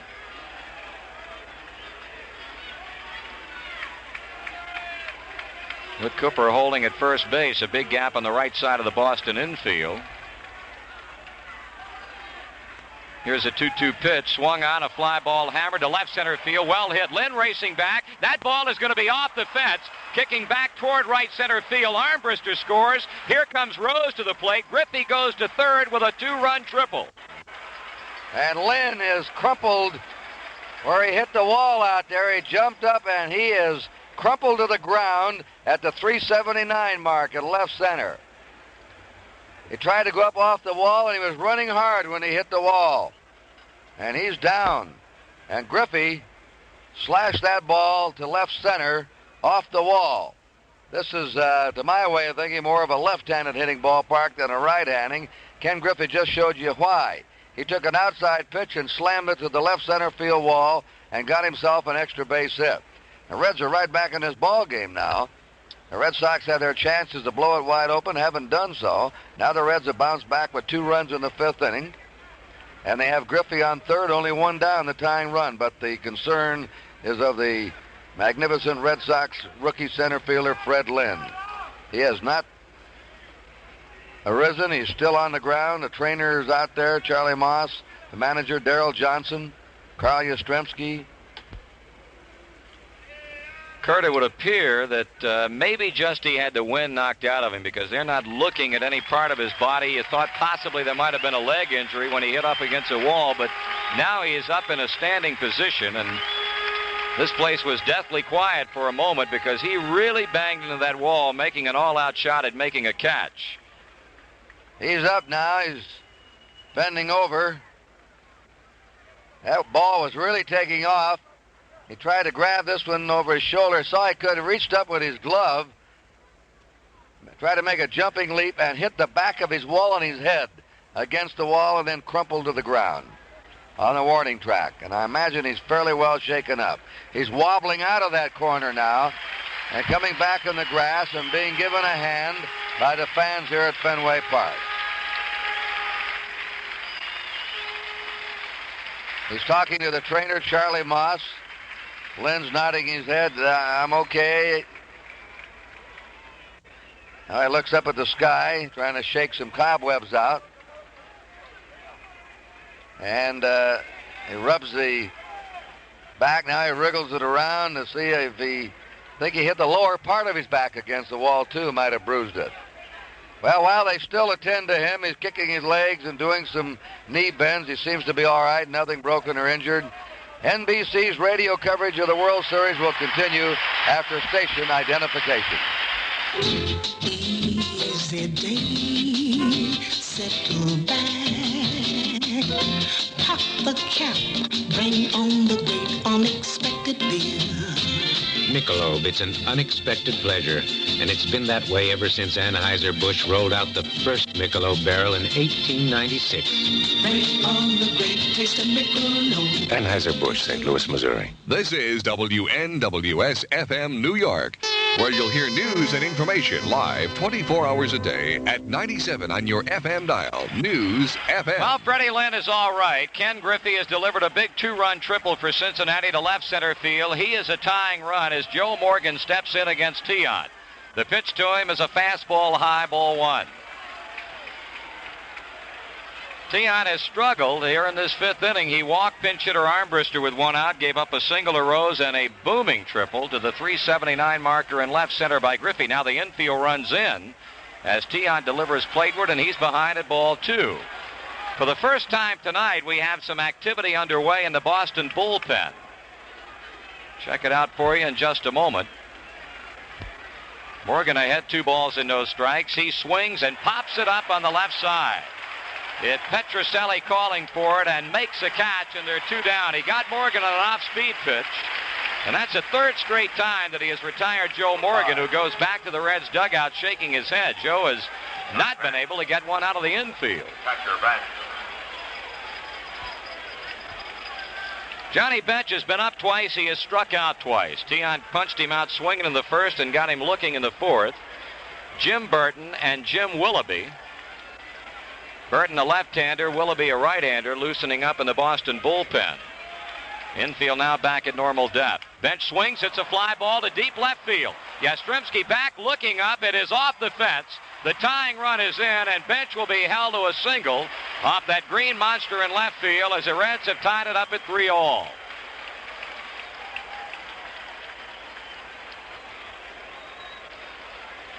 So Johnny Bench has hammered one off the left field wall, a ball that hit about 3/4 of the way up. That's a fourth World Series run batted in for Bench, and the Reds have hit Tiant and hit him pretty well in inning number 5 here. Tony Perez 1 for 2, a strikeout, a single.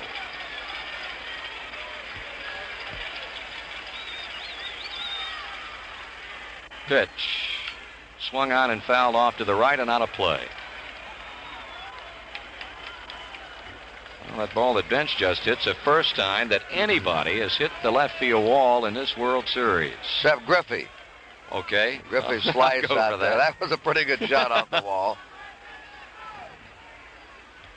Let's say straight away to left. Yeah, I know what you mean. A right-hander pulling the ball. Fastball is high, 1-1. Hit totals are all even now, 5 for the Reds and 5 for Boston. Red Sox enjoying a 3-run first on Fred Lynn's home run. The Reds have gotten 3 in the 5th. Have Bench at first, 2 down. Perez waiting on the 1-1 pitch from Tiant. Here it is. Swung on and fouled back. He came in on him. A bat handle foul back. Actually, Marty, as you run down the red order of Bench, Perez, Foster, Concepcion, they have more right-handed power toward the wall than the Red Sox. With Jim Rice in the Red Sox lineup, I think things would have been equaled up, but he's not in there. Bench and Perez are ideal Fenway Park hitters. I know Perez has great power to right center, but he can pull that ball to left, as we saw in Cincinnati. Tiant has Perez in a hole as he tries to get the final 5th inning out. It's been a rough inning for him, and just did miss with that pitch. Dropped down a bit on the right-handed batter, something that he will do frequently. Never will drop down on a left-handed batter, and he's 2 balls and 2 strikes on Tony Perez. 3 runs in, 2 men out. Bench leading against a holding Cooper at first base. Here's a pitch. Fastball is high, and he's gone full on Perez at 3-2. Red Sox lose it. There is no tomorrow for them. Should Cincinnati lose, it would be a 3-3 lockup with a decisive 7th game tomorrow night. Bench will be moving on the pitch. Here's a payoff. And he struck him out swinging as he fouled it, and Fisk was able to hang on. That's a 5th strikeout for Tiant, but a rough inning for him. 3 runs the Reds scored on 3 base hits, 1 man left, and in the middle of inning number 5, it's the Reds 3, the Red Sox 3. Well, we're halfway through the 6th game of the World Series, and we're no better off than we were when the first pitch was thrown, and that this game is all tied up at 3 runs apiece. A new pitcher is on for Cincinnati, right-hander Clay Carroll. And I'm going to turn it over the rest of the way to Curt Gowdy. And Curt, I'll say publicly around the world that it has been a truly memorable experience working with you. And, well, I can't thank you enough. Well, thank you, Marty. It's been my pleasure, too. If the Reds win, Marty will go down into the Cincinnati Red locker room, and we'll be down there for the festivities, the awarding of the World Series championship.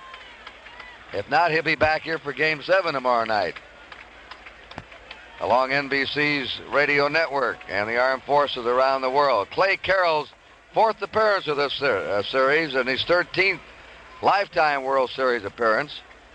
And for those that joined us late in that first inning, after 2 out, Yastrzemski single to right, Fisk single to left, and Freddie Lynn hit a home run over the Red Sox bullpen into the right center field grandstand. 3-0. Tiant was rocking along. He had pitched 4 shutout innings. The Red Sox left the bases loaded in the 3rd. They had runners on 2nd and 3rd, 1 out in the 4th. They wasted chances. And the Reds went to work on Tian in the top of the 5th inning and tied it up. The big blow, Ken Griffey's 2-run triple. Carl Yastrzemski facing Clay Carroll. Carroll starts him off with a curve in the outside corner for a strike. Yastrzemski is singled and popped up. 1 out of 2. Runs are even at 3, hits are even at 5. The Red Sox have made 1 error. Yastrzemski, Fisk, and Lynn. The pitch is just outside. 1 ball, 1 strike. Gary Nolan started, went 2 innings, gave up 3 hits, 3 runs. Norman, 2/3 of an inning, 1 hit, no runs. Billingham, 1 1/3 innings, 1 hit, no runs. And now Carroll. We may see them all tonight. Except Gullett, we could see him. 2 balls, 1 strike to Carl Yastrzemski. Well, I have room for 6 pitchers in my scorecard. How many do you have? Only 5, Curt.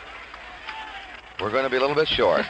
We sure are. The 2-1 pitch, fastball for a strike at the knees, 2-2. They still have Raleigh Eastwick III, and lost in all the rain delay and the exciting plays of the series. There's a drive in the left by Yastrzemski. Went the other way. Base hit for him. He's on. Red Sox now have 6 hits. Eastwick has a chance to win 3 games in this World Series. He's already won 2. So does Tian. Carlton Fisk has singled and walked. 7. Carlton Fisk. Catcher. Fisk.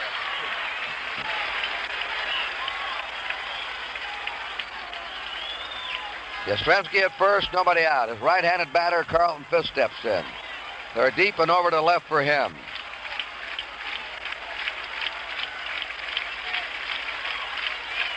Carroll to the belt, throws right down the middle for a strike call. Nothing a 1.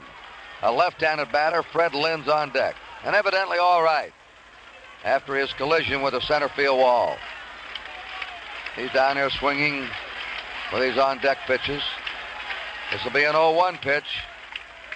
Breaking delivery away from the right-hander. 1 ball, 1 strike. Tony Perez holding against Yastrzemski at first base. No outs. Last of the 5th inning. You couldn't get another person in here with a shoehorn. 3 days of rainouts didn't dampen the Boston fans' enthusiasm. Ground ball to third. Rose up with it. That's 1. He was crawling on his knees toward second.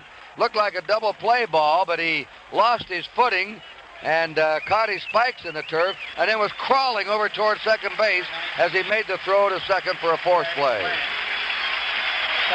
Here's a hand for Fred Lynn. Lynn hit a 3-run homer in the first. He walked in the third, and he banged against the wall trying to grab the drive off the bat of Ken Griffey. 1 out. Carlton Fisk at first. The Reds have had stout relief pitching. Lynn hits a fly ball left field. Easy chance for George Foster, and they're 2 down. With Fisk holding at first base. Here's Rico Petrocelli. He's flied to deep center. He struck out. The game is tied 3-3. Number 6, Rico Petrocelli. Third base. Petrocelli.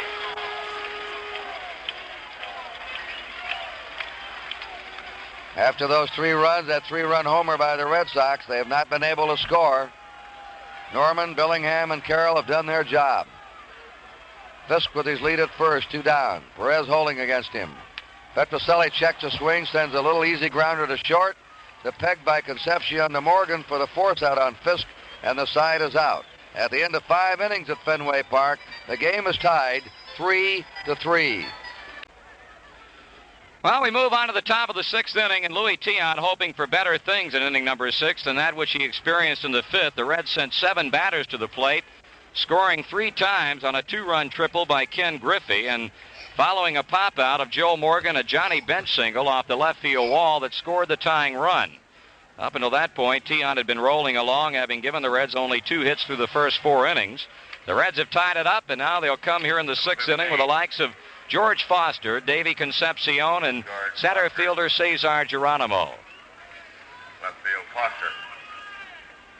Foster 0 for 2 has popped out to first baseman Cooper in foul ground and then reached on a fielder's choice in the fourth inning on his ground ball to shortstop that Burleson threw away trying to get the force of Perez. All right, Foster's a right-hander.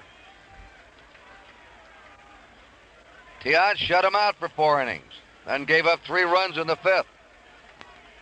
Foster, Concepcion, and Geronimo. Petroselli guarding the bag at third. Ball is tapped backhanded by Tiant. Hard throw to first, and he has him. That was an accidental swing by Foster.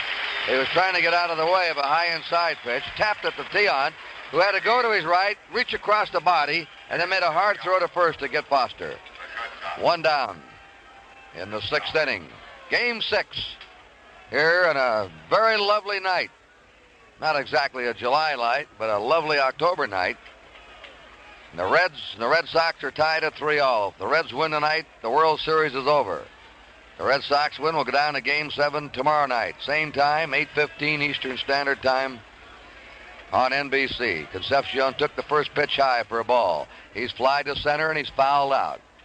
They play him a shade to left. Tiant wriggles and throws, and he threw a fastball right by him on a swing and a miss. 1 ball, 1 strike. Well, we see all of our good fans out in the bleachers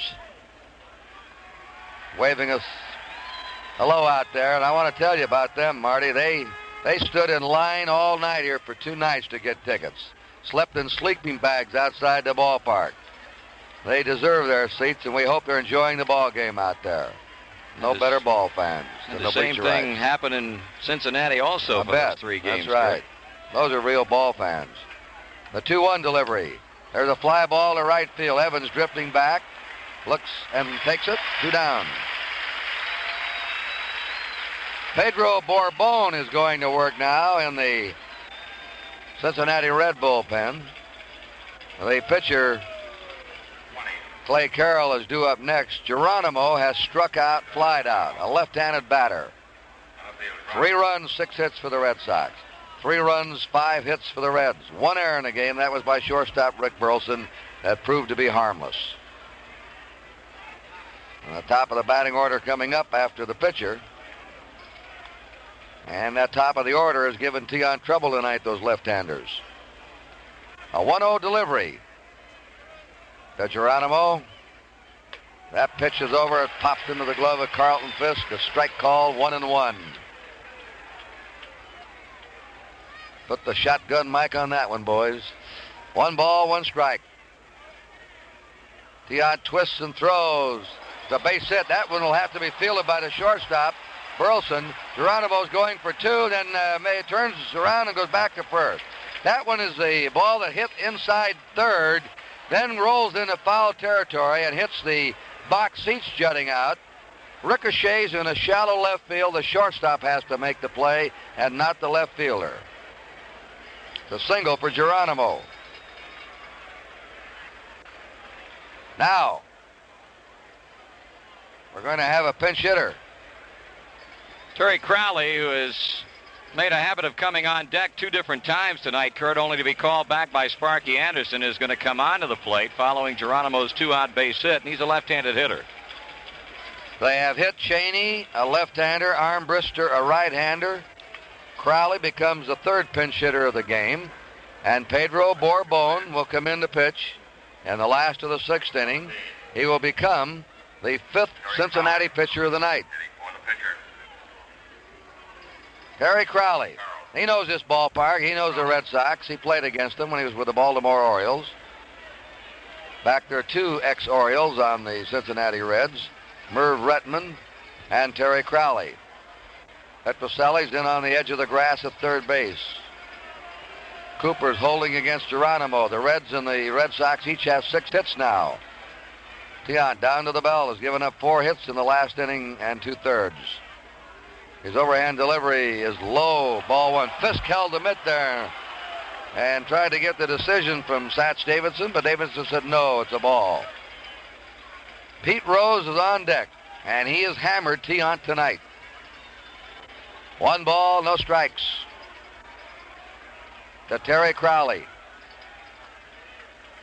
Geronimo about a 2-step lead at first. A quick move, and he hits the dirt head first, getting back safely.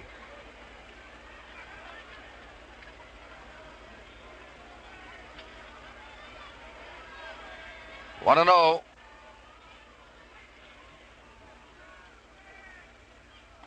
That's a half-speed pitch on the outside corner. 1-1, a call strike.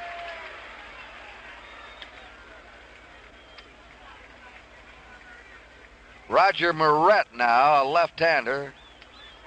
Fastball left-hander warming up in the Red Sox bullpen. 1 ball, 1 strike. Throw to first, and again diving back. Closer play that time. Geronimo was nearly nipped over there in the tag by Cecil Cooper. They're playing Crowley a shade toward right field. A count 1-1. Dion jiggles to the belt. Now throws. Fastball for a strike call. 1-2. This game is tied 3-3. The runs coming in bunches. A 3-run homer by Fred Lynn in the first for the Red Sox, and the Reds scored 3 in the top of the 5th. 1 ball, 2 strikes to Terry Crowley. 2 down, Geronimo on first. The pitch, fouled away. A ball and 2 strikes.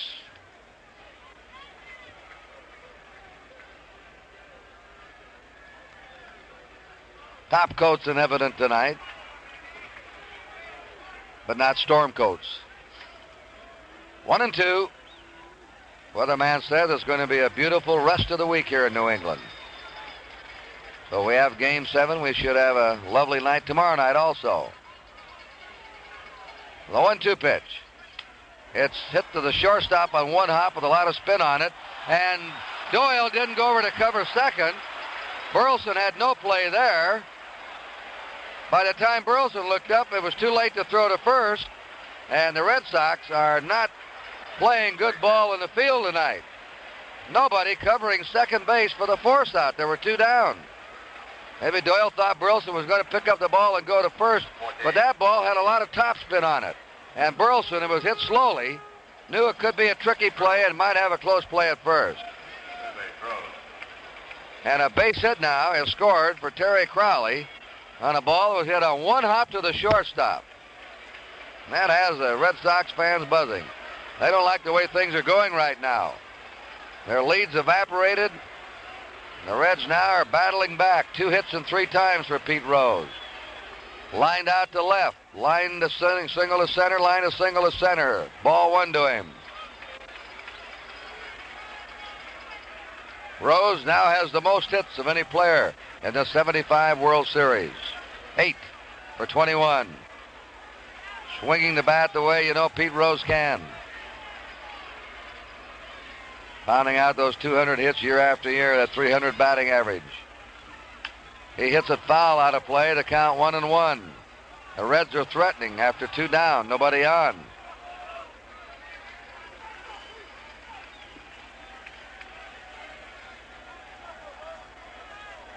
An infield hit by Geronimo and an infield hit by Crowley.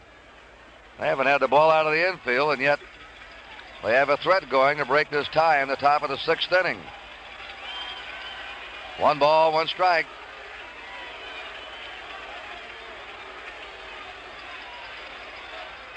Rose wags that bat around, hits out of a deep crouch, batting left against the right-handed Tiant. There's a ground ball hit to Burleson. He's positioned perfectly, grabs it, steps on the bag. He was shading Rose over in the middle.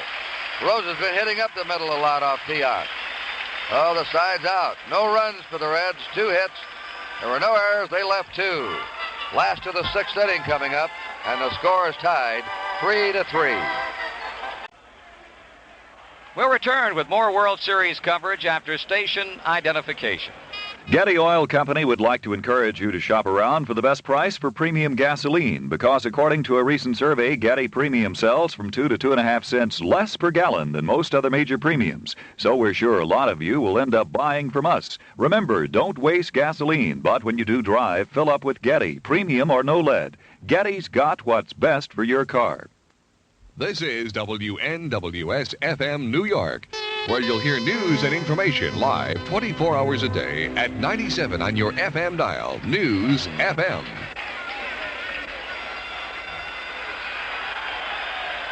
Well, we have another pitcher for the Reds as on and on they go out of that bullpen. Pedro Bourbon becomes the fifth pitcher.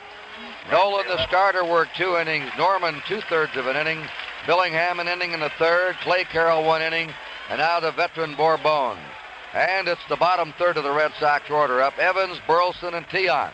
This game is tied 3-3, last of the sixth. First pitch to Evans is a strike at the knees. Evans has taken a called third strike and doubled to right field. Rick Burleson on deck.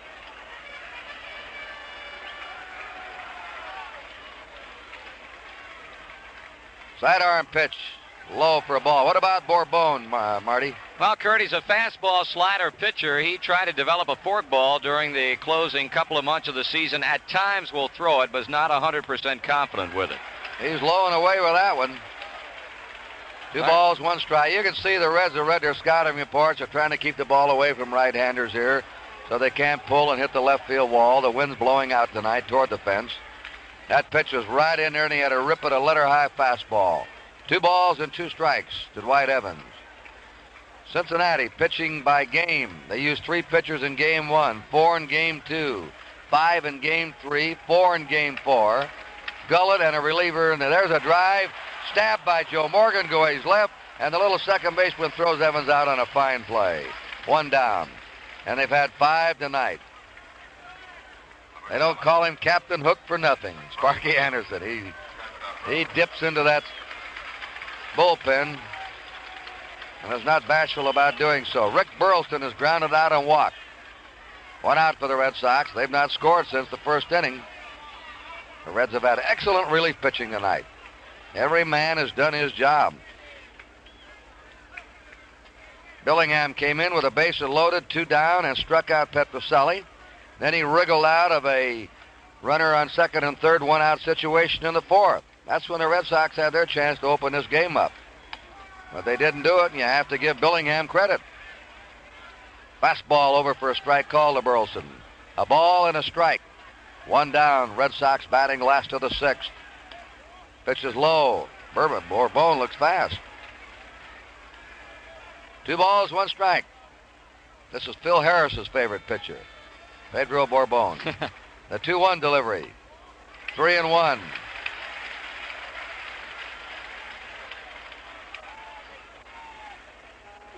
Louis Tiant crouched in the on-deck circle for the Red Sox. Straight away for Burleson. He just tries to meet the ball. And he's on. Bourbon walked him. Red Sox have had 4 walks tonight.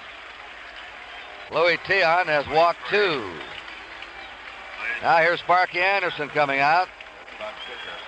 He wants to talk to Bourbon. He's sending a sign for more action in the Cincinnati bullpen. In the top of the order, Cecil Cooper's on deck. I wouldn't be surprised to see the little left-hander McEnany start warming up. That's exactly right, Curt. McEnany is going to just now get up to begin throwing, and, well, it's pretty obvious that by they, meaning McEnany and Eastwick, they're the 2 kids who did the most productive job out of the bullpen, and Sparky is saving his 2 young Lions for the late innings, and Mac is up throwing now. And the Red Sox, after Tiant, have Cooper, Doyle, and Yastrzemski left-handers. Louis Tiant, Rose is in tight at third. He's anticipating a bunt. And the bunt is taken. It's a strike call. Tiant squared away and let it ride through. 0-1. Tony Perez was charging up from first. Morgan was going over to cover first, and Concepcion to cover second. Game tied 3-3. Pitch is low to Tiant. 1 ball, 1 strike. And he appeared to have ideas of bunting again as he squared away. Now he looks down to his third base coach, Don Zimmer.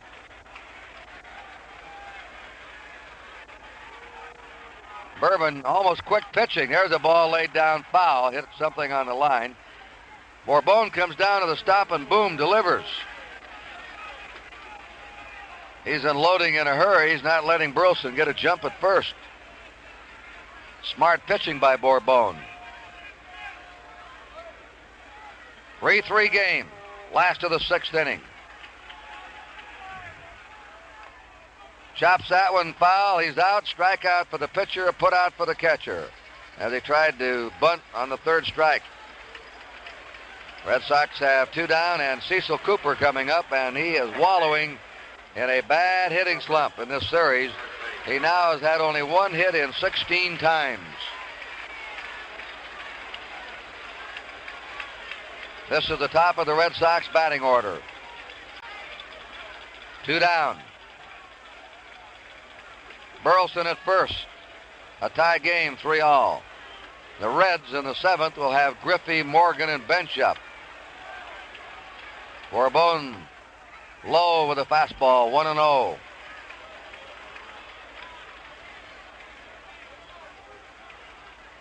The second base umpire, Nick Colosi, now has moved over on the shortstop side of second with a left-handed batter up to give Cooper better vision. Outside, ball 2 to Cecil Cooper, 2-0. Denny Doyle, a little left-hander, is crouched in the on-deck circle. 2 balls, no strikes. Swings and fouls at him back at third, out of play. 2-1 to Cooper. He's flied out, popped up, grounded out. Burleson at first. 2 out. Stretched by Bourbon, and the pitch is a bounding ball to Joe Morgan. Big hop to him. Throws to first, and the Red Sox are retired, and they have been shut out by Cincinnati relievers since the 1st inning. And the score at the end of 6 at Fenway Park is still Cincinnati 3 and Boston 3. In the 7th inning, the Reds will come up with Ken Griffey, Joe Morgan, and Johnny Bench. And Ken Griffey has had the big hit for the Reds tonight. With 1 out, Armbrister, a pinch hitter, walk. Pete Rose single to center, with Armbrister stopping at second, and then Griffey triple off the left center field wall. Fred Lynn crashing to the wall. The triple scored both runs, and then Johnny Bench singled off the left field wall, scoring Griffey. And those 3 runs tied this game up. Griffey ready to step in, a left-handed batter with speed going down the line. Lloyd Tiant's gone all the way. He's already pitched 2 complete games in this series. Tiant's delivery. Big bounding ball hit into right field by Griffey. That's the 3rd time he's been on. And he's a runner bobbled by Evans, but no advance. A runner with speed is on for Cincinnati. They have now out-hit the Red Sox 8-6. Joe Morgan has not had the ball out of the infield. He's fouled out, grounded out, popped up, 0 for 3.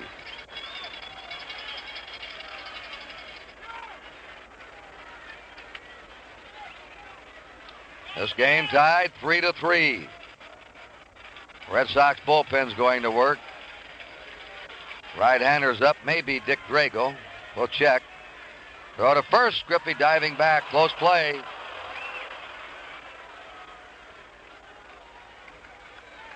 Dick Drago, a fastball right-hander. Starting to loosen up for the Red Sox. The Reds had 3 hits off Tiant in the 5th, 2 hits off him in the 6th, and Griffey leads off the 7th with a single. A stretch and pitch. High and away from Joe Morgan. 1 ball and no strikes. Morgan can pull the ball.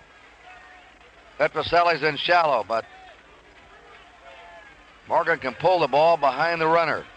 He can move him over that way. He might even move him to third if he gets the base hit. Tiant into his stretch. The 1-0 pitch. Foul out of play. 1-1.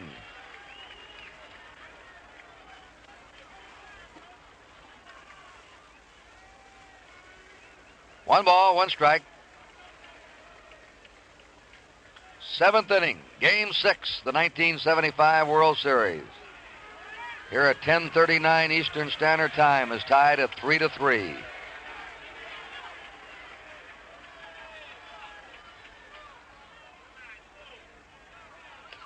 Pitch is high and away. It could be 12 or 13 hours difference, I guess, if you're listening in the Orient, either yesterday or tomorrow. 2 balls, 1 strike.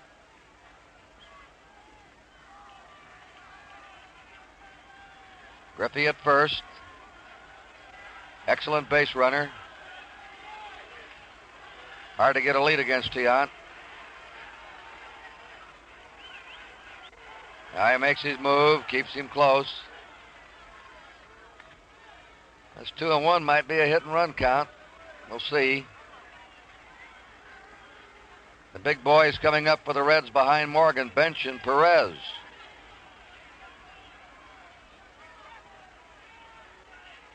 The 2-1 pitch. It's a strike call to Joe Morgan. I think Joe is unhappy at himself for taking that pitch. Well, I'll tell you, Curt, it really appears that, you hate to say it really, but it appears that Louis Tiant has Joe Morgan in his hip pocket. It looks like Joe is trying to guess on him, and really with an assortment of pitches like this man has, you can't go up there with a great deal of success and try to guess what's coming at. He's taking some good pitches from Tiant. Tiant just waved his arms in a circle, meaning take it off and give me a new sign. Alex Grammas has 2-2 count. Griffey at first, nobody out. The Reds in the 7th.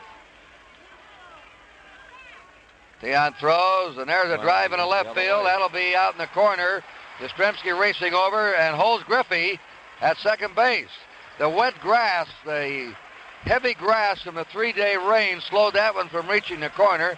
Yastrzemski got over there and cut it off. But the Reds have runners on first and second. Nobody out. And here is manager Darrell Johnson coming out now as the Reds has spiked Tiant for 9 hits tonight. And most of the hits have come in the last 3 innings. So the Reds now have speed on. Griffey's at second. Morgan's at first. Nobody out. Bench, Perez, and Foster coming up. Darrell Johnson's talking to Tiant. He leaves him in. Goes on out. He had that talk with him out in Game 4 in the 9th inning. How do you feel, Luis? I get him. So you got him. But Dick Drago is out in the Red Sox bullpen, active. He'll be ready if needed. Tie game, and now it's the Reds. The momentum going their way. They're threatening here. They're not holding at first base. Morgan has a huge lead at first. Griffey will jockey for his lead at second. The stretch by Louis Tiant in the pitch. A curveball. He tried to hold up on the swing, Bench. Couldn't do it. A slow curve. Bench has struck out twice and singled off the left field wall. He's knocked in a run tonight.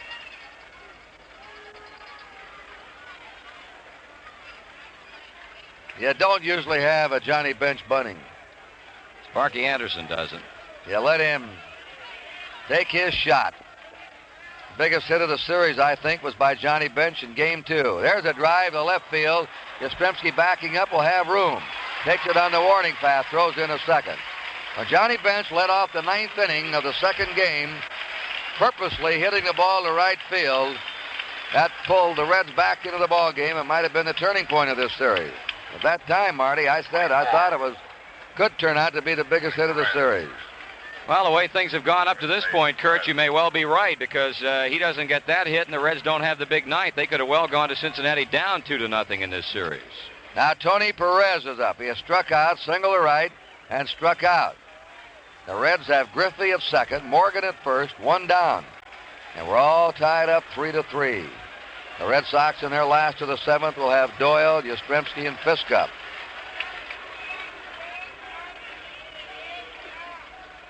Tiant's delivery. There's a fly ball to right fielder Dwight Evans. They're tagging at second. Evans makes the grab. Here comes Griffey to third. Is cut off by Rick Burleson. The Reds have runners on first and third, 2 down. So Tiant got the right-handers, Bench and Perez out. But he has another strong right-hander to face now, and George Foster, who's fouled out, been on with the fielder's choice, and bounced out to the pitcher. Starting to cool off a little bit more now. Getting chillier as the night wears on. Rick Burleson came in and said something to Tiant at the mound. 3 runs, 9 hits for the Reds. 3 runs, 6 hits for the Red Sox. And Fisk, the catcher, has been sent out by the Red Sox dugout to talk to Tiant. And in comes Rick Burleson.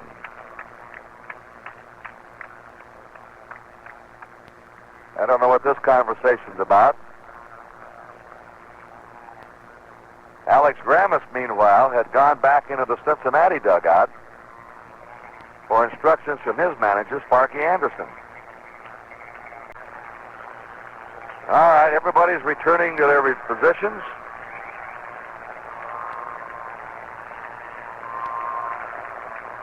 Ken Griffey's at third.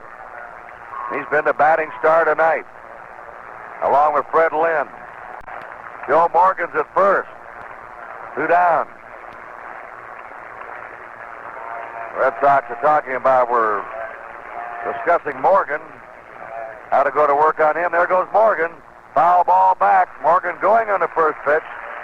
Morgan says Tiant is the toughest right-hander for him to get a jump on, with the exception of Andy Messersmith of the Dodgers. And Joe says that the dirt here is much slower, of course, than the artificial surface at Cincinnati. He's getting a lead at first again with Griffey at third. 1 strike to George Foster. 2 out. Tie game, 3-3. Time call. Foster backs out.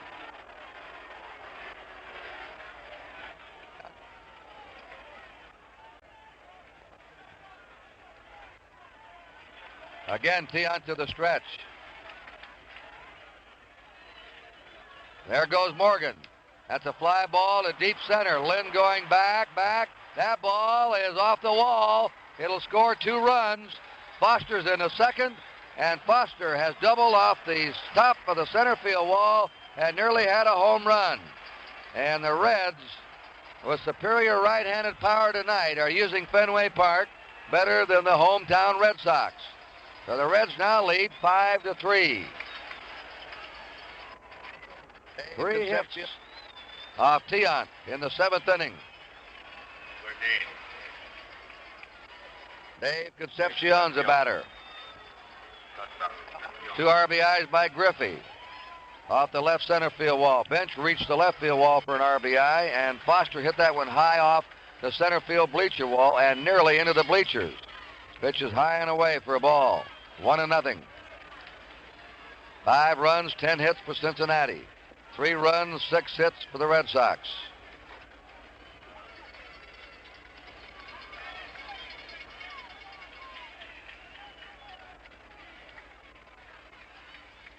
One ball, no strikes.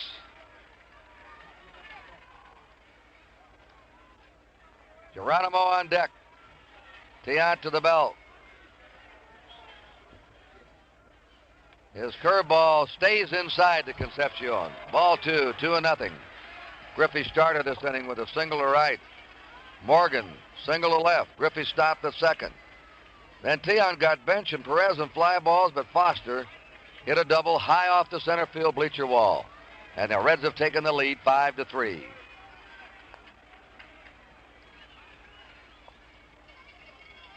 Tiant looks back to second, throws to the plate. Foul ball back, and the count is 2-1 to Dave Concepcion. The Red Sox in the last of the 7th have Doyle, Yastrzemski, and Fisk up. They had their chances early to break this one wide open, failed to do so. And now Cincinnati relief pitching has been stopping them. A left-hander, Jim Burton, has joined a right-hander, Dick Drago, in the Red Sox bullpen.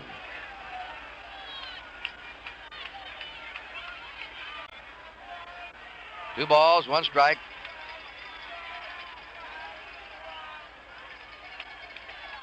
The 2-1 delivery. Curveball hit to the shortstop Burleson. He has a long throw against a fast man. It's in time. The side's out, but the Reds have grabbed the lead with 2 runs. 3 hits. There were no errors. The Reds left 1. 7th inning stretch at Fenway Park. The score, Cincinnati 5 and Boston 3. All right, we're going to the last half of the 7th inning. Pedro Borbon will be working on his 2nd inning. He set the Red Sox down without any trouble in the 6th. and he faces left-handers Doyle and Yastrzemski and right-hander Fisk. So for the first time tonight, the Red Sox are behind. Doyle has had a hit in every game. He's doubled in 3 times in this game. Pete Rose playing him shallow at third base. Bourbon's pitch is outside to Doyle for a ball, 1-0.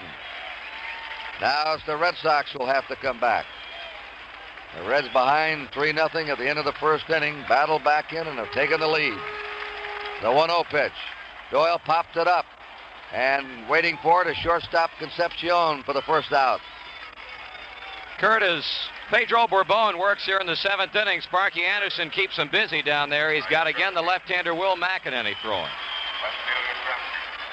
Carl Yastrzemski, a single to right, pops up and single to left.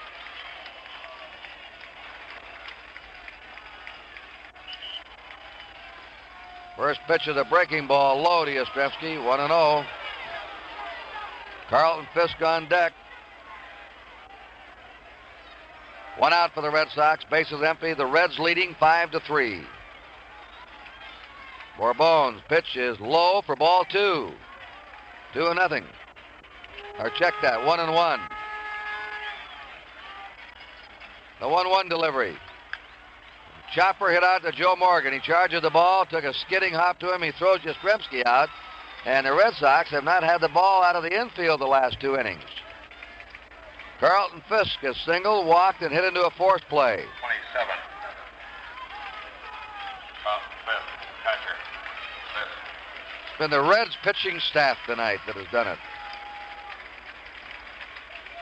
Norman, Billingham, Carroll, and Bourbon in relief. That pitch shutout ball since the 2nd inning.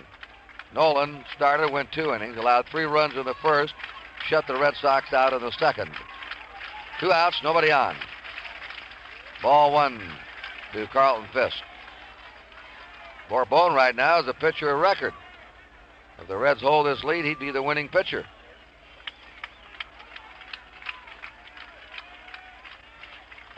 Swings and misses. Like a hard slider, 1 ball, 1 strike to Carlton Fisk. Fred Lynn is on deck.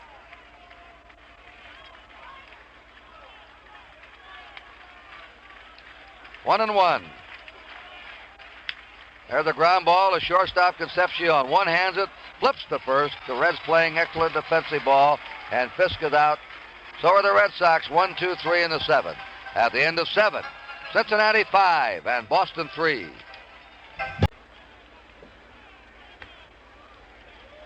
Cesar Geronimo will lead off in the 8th inning for the Reds. Pedro Bourbon, they're going to leave him in. The way he's been looking, I don't blame them. In the last 2 innings, he has just overpowered the Red Sox. And then we'll go to the top of the order and pick up Pete Rose. Louis Tiant's pitched all the way. He's allowed 5 runs, 10 hits. He's given up 8 hits in the last 3 innings. Geronimo struck out. He's fly to right. He's had an infield hit. 5 runs, 10 hits, no errors for the Reds. 3 runs, 6 hits, 1 error for the Red Sox. The team scoring first has been the loser in every game of this series except the first game.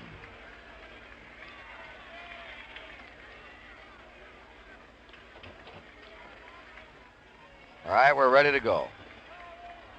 8th inning. Geronimo hits a high drive down the right field line. That one's deep, and it is a home run for Cesar Geronimo. Right down the line it went and dropped into the right field grandstand. And the Reds now lead 6-3. And Geronimo has tagged Tiant for 5 hits in the last 2 games. Here comes Darrell Johnson out. And this may be all for Louis Tiant, who had it for 4 innings, and since the 5th inning has been tagged by the Cincinnati Reds, Tiant will leave the mound, but he has been great for the Red Sox this year during the season, in the playoffs, in the World Series, and he should get a standing ovation by the Red Sox fans. There he goes, Louis Tiant, and he does. They give him a big hand.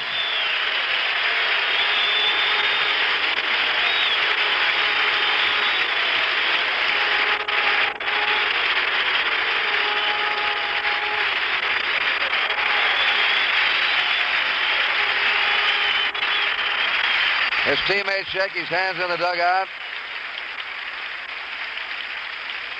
The way he was going in the early innings, Marty, it looked like he might pitch another shutout. Certainly did, Curt. He really appeared to be throwing in the first couple, 3 innings is the way he threw the first time in here, the opening game when he shut the Reds out. But, well, the Reds started to zero in on him in the 5th inning and got the big 3 runs in, 2 of them on Ken Griffey's triple. And from then on, it's all been a rough night for Louis Tiant. We'll return with more World Series coverage after station identification. Roger Moret, a willowy left-hander, has come on now. He'll face Pedro Borbon. Moret has made 1 appearance. He pitched 1/3 of an inning, giving up 1 hit. That was the base-winning hit by Joe Morgan in Game 3 out at Cincinnati. Tiant was tagged tonight for 11 hits, 6 runs. He walked 2, and he struck out 5. And from the 5th inning on, he didn't strike out anyone. So the Reds finally solved his baffling assortment of deliveries and speeds. Griffey tripled off the left center field wall in the 5th. Bench singled off the wall in the 5th. And the Reds finally found out what the wall was all about. Foster doubled high off the center field bleacher wall, narrowly missing a home run in the 7th to drive in 2. And Geronimo just hit a home run into the right field grandstand to lead off the 8th inning. So the Reds now are in a 6-3 lead. There's a chopper down the third base line that is foul by Pedro Borbon. And if they hold the Red Sox, they are the world champions of 1975. They have been frustrated in 70 against Baltimore in 72. They had a magnificent season this year, winning 108 games and opened the World Series and didn't look good, being shut out. And were shut out in the 2nd game, going down to the 9th inning, or had only 1 run in the first 2 games. And benches double turned it around for him, going to the opposite field. Borbon swings and misses, strike 2. 0-2. I think one of the classic lines of the series. There's a bounding ball to the right side. Cooper has it, took a bad hop, scoot on him, and he still came up with it. It was when Sparky Anderson, it rained here on Sunday, a week ago Sunday, in Game 2, and he said, you know, we're getting about half run a game. This was, I think, in the 6th or 7th inning when the rains came. And he said, we look like the little toy machine running around here instead of the red machine. He was very candid about his ball club. Pete Rose at the top of the order has 2 hits in 4 times. Now he's batting right-handed against the left-hander Moret. And he fouls it out of play into the grandstand and back of first base. 1 out for the Reds. The base is empty in the 8th inning.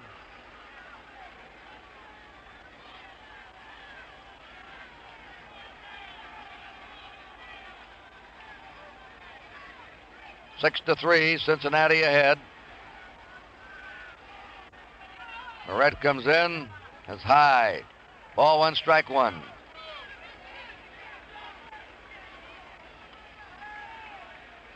One and 1 count. In comes the pitch, a changeup. Moret grabs it at the mound. A good stop by him. Throws to first, a little bit high, but he still has him. And they're 2 down. Now it's Ken Griffey. And he's been a force tonight for the Reds. He walked in the 1st. Bounced out in the 3rd. Tripled to knock in 2 in the 5th. And singled the lead off the 7th inning where the Reds scored 2. He has scored 2 runs tonight. He won the 2nd game with a base hit double to left center here in Boston. If this series is over tonight, I think he might be a strong candidate for the player of the series, Marty. I would agree, Curt. He certainly has come up with some big hits for Cincinnati. There's a fly ball in the center field. Lynn comes on to take it. And Moret gets him out after Geronimo led off with a homer. We're going to the last of the 8th inning. And the score, the Reds 6 and the Red Sox 3. The Reds get their bullpen busy with Will McEnany and Raleigh Eastwick III.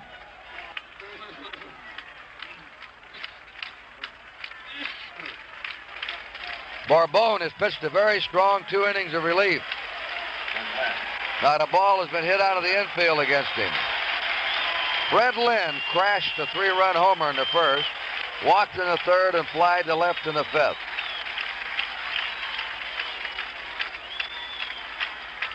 Lynn, Petrocelli, and Evans for the Red Sox in the last of the 8th. And the Red Sox are 3 runs down and facing extinction unless they can get a rally going.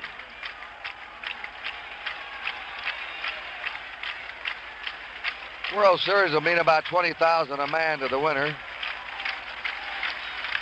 There's a drive off Bourbon's legs. They don't have a play on Lynn. Lynn's safe with a smash off the right leg of Pedro Bourbon. Oh, that one will sting. That hit him on the right, in front of his right leg, about a foot above his ankle. That's the second hit for Lynn. Third time he's been on in this game. Now here's Rico Petrocelli up. He's flied to center, struck out, hit into a force play. They let Bourbon throw a couple of pitches to see if he's all right physically.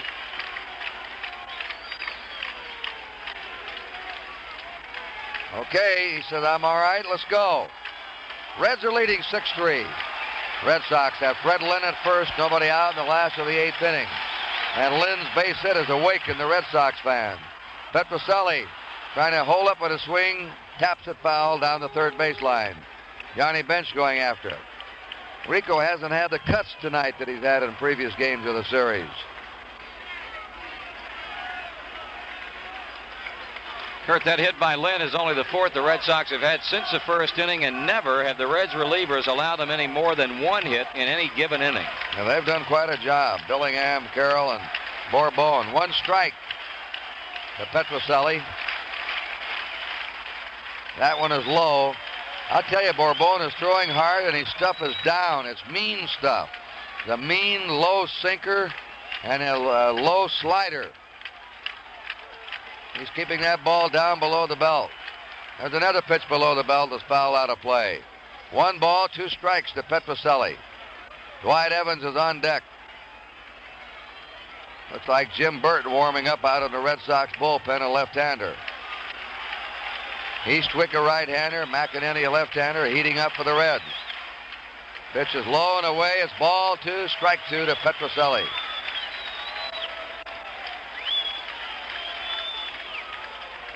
Two and 2 count.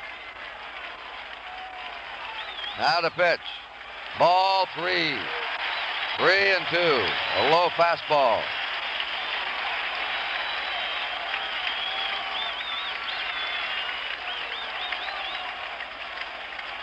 Lynn gets a lead at first. The 3-2 pitch. Petrocelli fouls in the back of the Red Sox dugout out of play. Reds are ahead 6-3. Trying to stave off the Red Sox in the last of the 8th inning. This could be the final game of the 75 series unless the Red Sox rally. Foul away. He just got a piece of that one.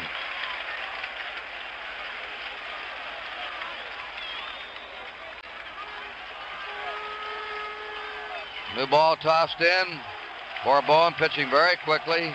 Throws. Ball 4. And the Red Sox have runners on first and second, nobody out. And here's Sparky Anderson coming out.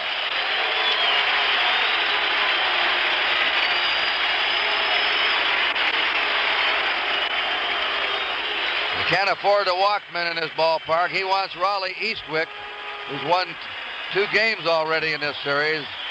Lanky, young right-handed reliever who's done an exceptional job for the Reds this year. There goes Bourbon out. And Eastwick becomes the 6th pitcher of the game for the Reds. Joe Morgan's coming in, nodding his head, talking to his manager Anderson on the mound. Johnny Bench is out there, and we're waiting for the arrival of Eastwick, who didn't want the cart. I think after the 3-day layoff, these players want to jog or run in and get loose. Here's Marty Brennaman to tell you about Raleigh Eastwick. Well, Curt, a young man like Eastwick cannot do any more than he has done in this World Series. You certainly can't expect any more. He was the main man as far as a right-hander coming out of that Reds bullpen in short relief this season, and he's simply done it in this World Series. He's made 4 appearances. This will be appearance number 5 in 6 games. He has won 2 of the 3 Cincinnati victories. He has saved a game.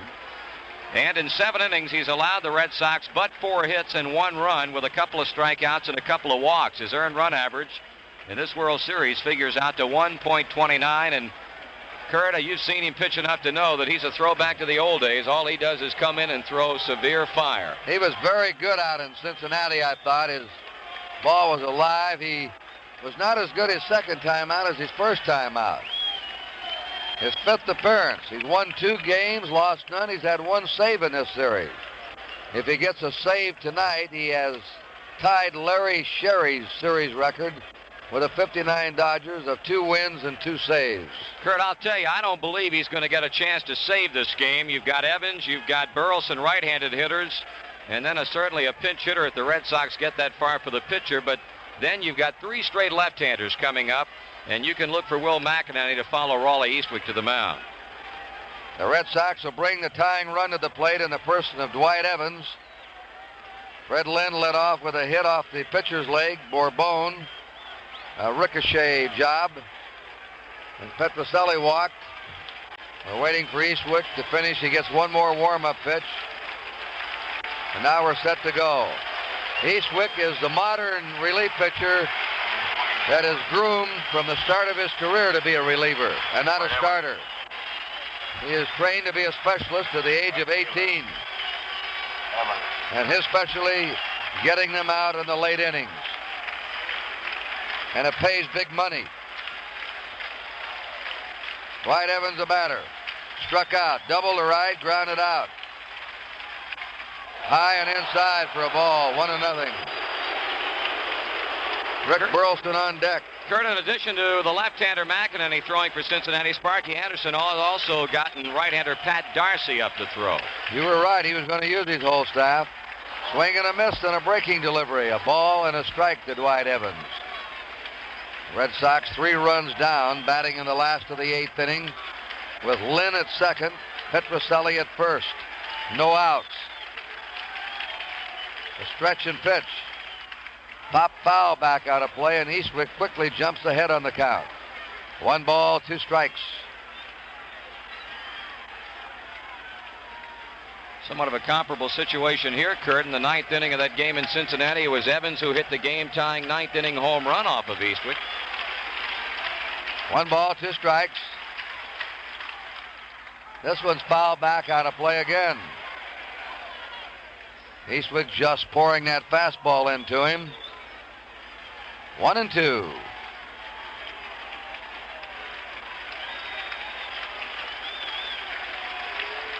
Runners on first and second, nobody out for the Red Sox in the last of the 8th inning. They are hanging by their fingernails right now. His fastball, he's quick, but he's way outside with that one. A 2-2 count to Dwight Evans.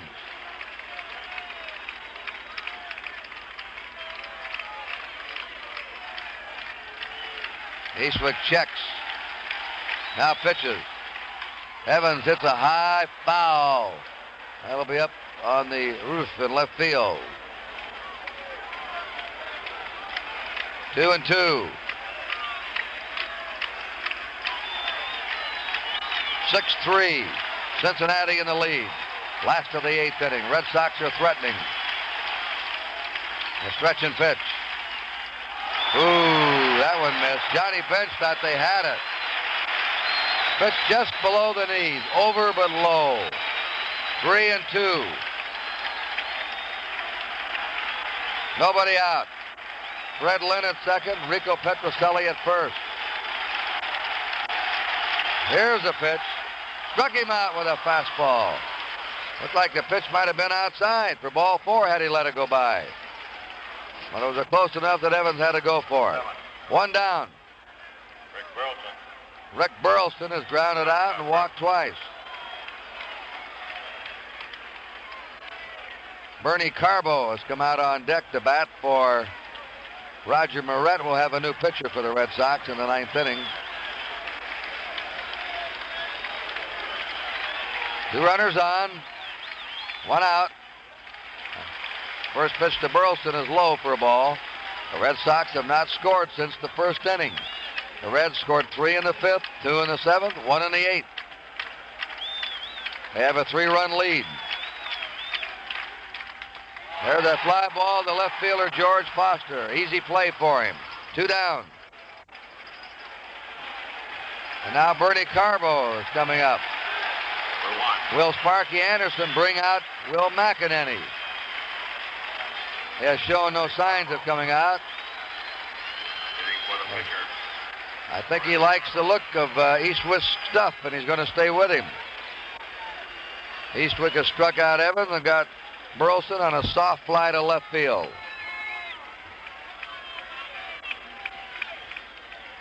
Cecil Cooper on deck.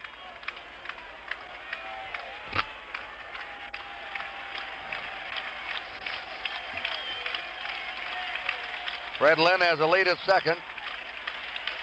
Petroselli's at first. They were there with nobody out. Now they're 2 down. Carbo looks at a fastball for a strike call. 0-1.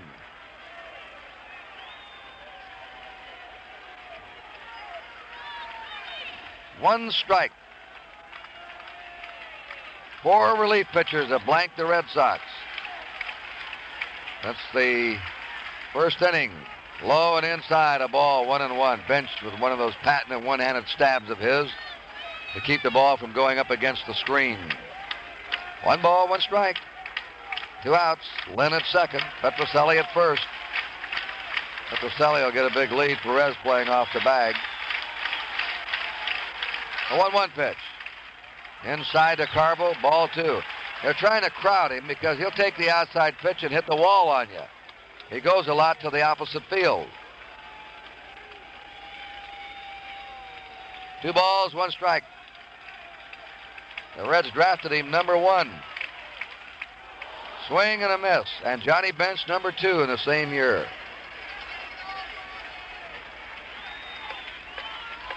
2 balls, 2 strikes.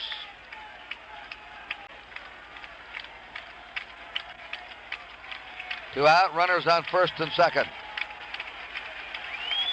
Eastwick stretches and throws. He hits a foul out of play. And Carbo has a count of 2-2 on him. In the 9th inning for the Reds, they'll have Morgan, Bench, and Perez up. Unless Carbo does something, the Red Sox will have the top of their order up. 3 left-handers. Cooper, Doyle, and Yastrzemski.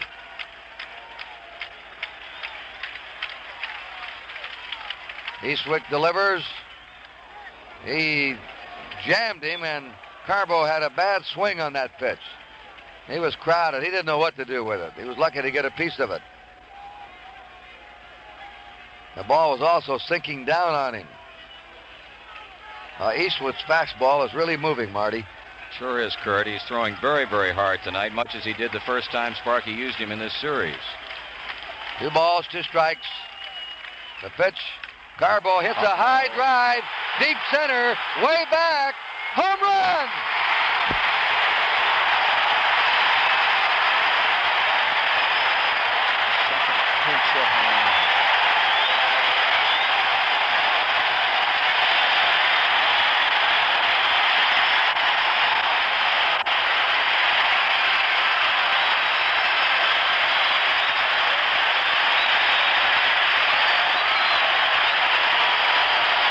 Bernie Carbo has hit his second pitch hit home run of this series. That was a blast up in the center field bleachers. It came with 2 out, and the count 2-2. And the Red Sox have tied it 6-6.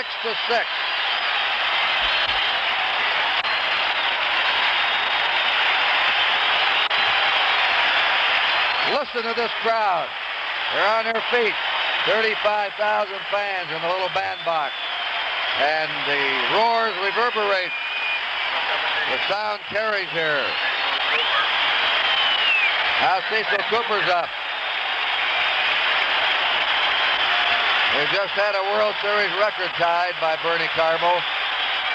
Cooper swings and fouls it out of play. He's gone hitless in 4 times. The 2 pinch hit home runs by Bernie Carbo have tied Chuck Kasijian's record with the 1959 Dodgers in the World Series. 1 strike to Cooper. Cooper fouls it back and it's strike 2. 2 of the runs are charged to Pedro Borbon. The tying run is charged to Raleigh Eastwick. So the Red Sox have had 2 3-run homers tonight. And they now are even again with the Reds, 6-all. Cooper strikes out. He's had only 1 hit in this series. And the Red Sox get a hand as they take the field.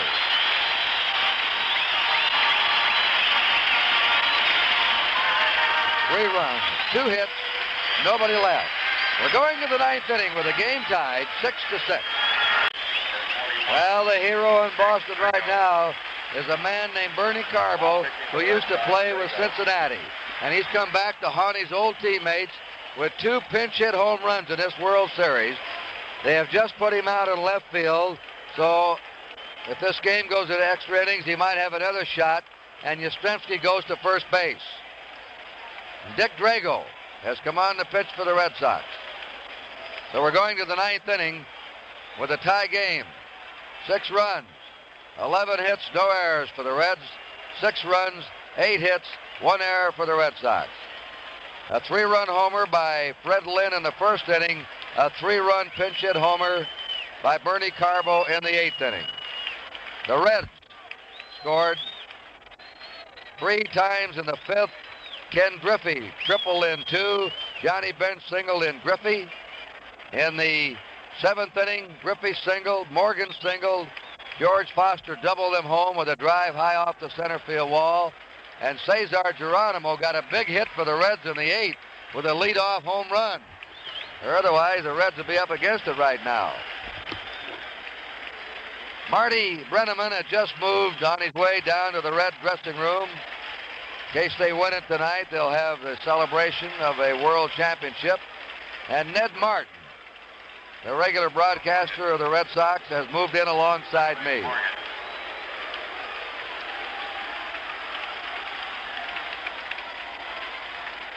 I saw Bernie Carbo, Ned, visiting with Johnny Bench, some of his old teammates before the game. They're all smiles. I don't imagine the former Red players are smiling too much about Bernie right now. They always ask anybody with the Red Sox in spring training, what are the newest Bernie Carbo stories? And there are a lot of them. Joe Morgan leading off, looks at a high and outside fastball. Now Drago knows he's got to keep this man off the bases. Morgan's had 1 hit in 4 times tonight. New game, 9th inning. Swing and a miss on a fastball. This crowd had gone quiet. They'd seen their Old Town team shut out since the 1st inning. And the Reds had gone ahead. And Carbo woke him up with 1 swing of the bat. With his home run into the center field bleachers. The 1-1 pitch. Strike called in the outside corner. 1 ball, 2 strikes. 1-2. Johnny Bench is on deck, and then Tony Perez.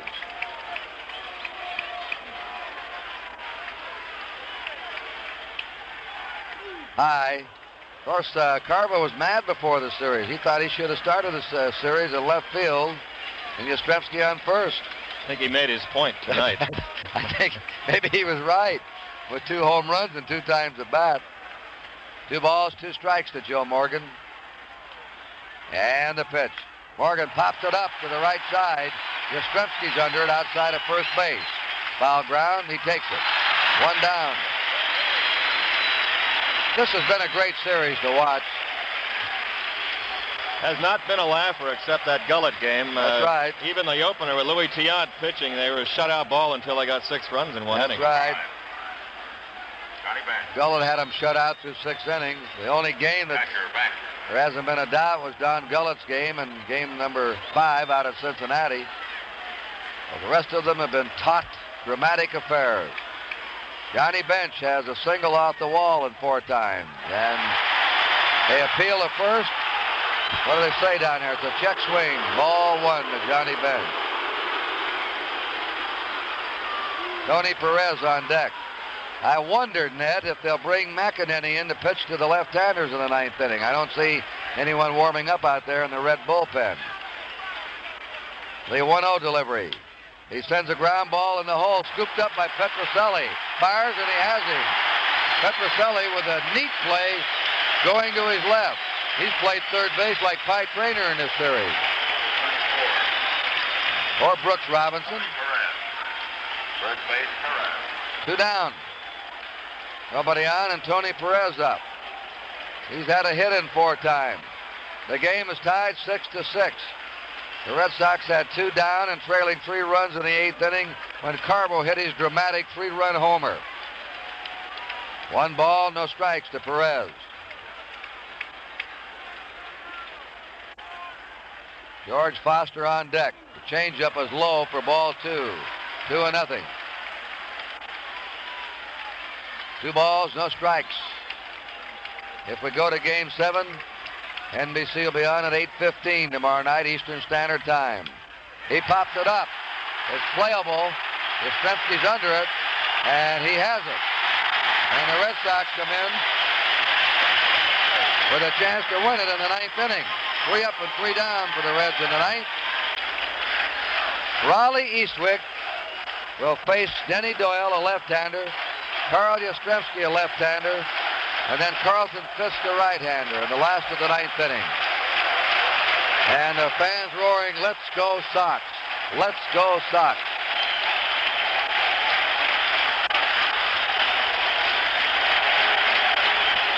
Number 5. Denny Doyle. Second base. All right, Curt Gowdy and Ned Martin here, last of the 9th inning. Doyle, Yastrzemski, and Fisk facing Raleigh Eastwick. Left-hander Will McEnany is warming up in the Cincinnati bullpen. The Reds have used 6 pitchers tonight. Eastwick and Drago are now the pitchers of record.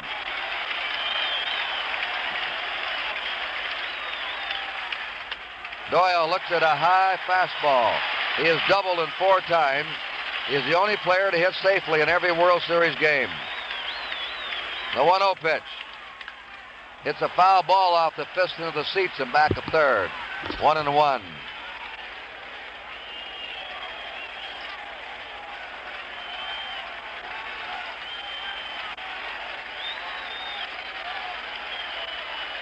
One ball, 1 strike to Denny Doyle. Leading off last of the 9th. It's ball 2. A high fastball, 2-1. Pete Rose in on the grass at third. The outfield shallow and toward left. The 2-1 pitch. Ball 3. 3-1.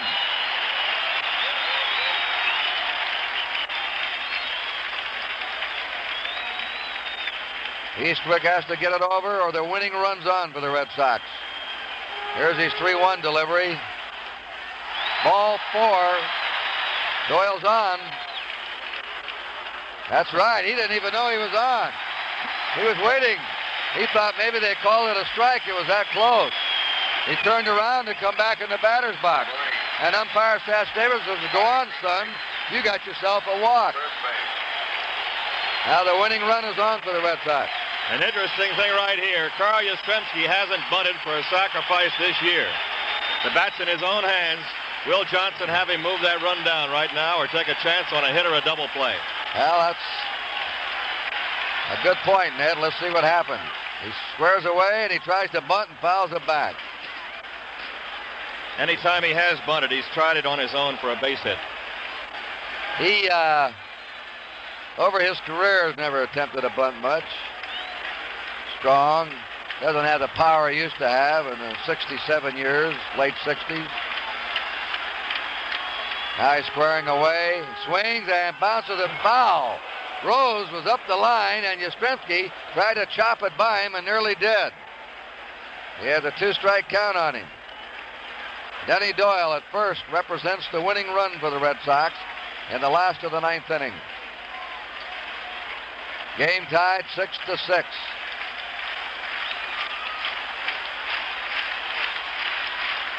Eastwick drops to the belt. There's a drive into right field. That's a base hit. Doyle is coming on to third. The throw won't be in time. The winning run's at third for the Red Sox. Yastrzemski has his third hit.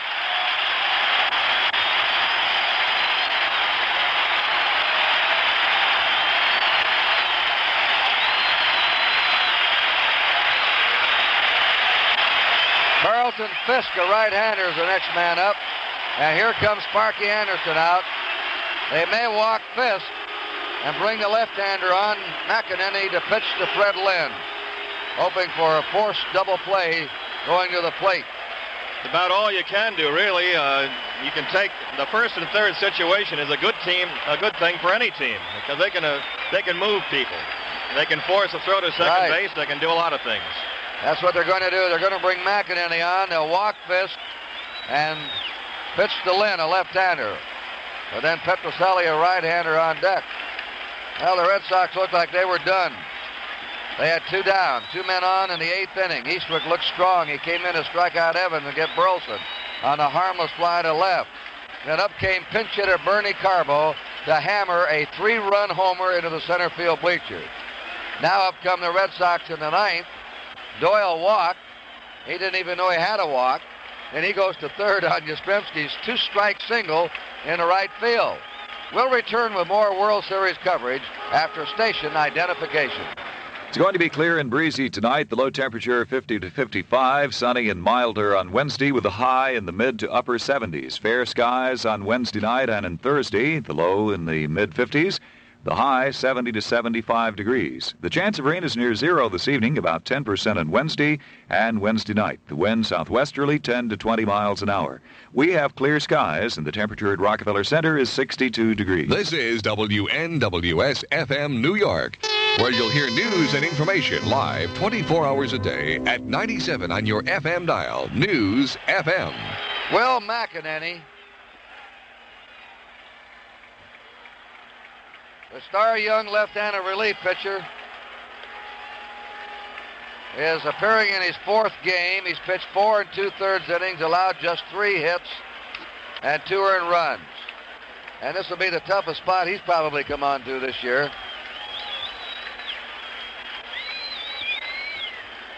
The Red Sox have runners on first and third, nobody out in the last of the ninth inning. They have a right-handed batter, Carlton Fisk, up.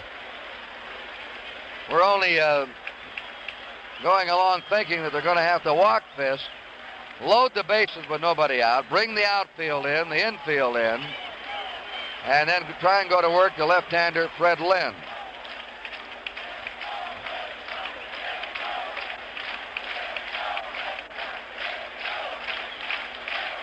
McEnany struck Lynn out the last time that Fred faced him in game number 3 over at Cincinnati. Freddie took a called third strike when he faced McEnany before. Let's see how they play it. They may pitch to Lynn, to Fisk, I don't know. The infield is in. Now they're going to put him on. That's what we thought. They'll load the bases. That'll make it bases loaded, nobody out. And a rookie by the name of Fred Lynn then will get his chance. He smashed a 3-run homer over the Red Sox bullpen into the right center field bleachers in the first inning. He walked in the third, he flied out in the fifth, and he hit a shot off the pitcher's leg for an infield hit in the eighth. So he's been on 3 times tonight and knocked in 3 runs. Well, the long fly ball beats you. There goes Fisk to first. Fred Lynn coming up. Center field. Lynn.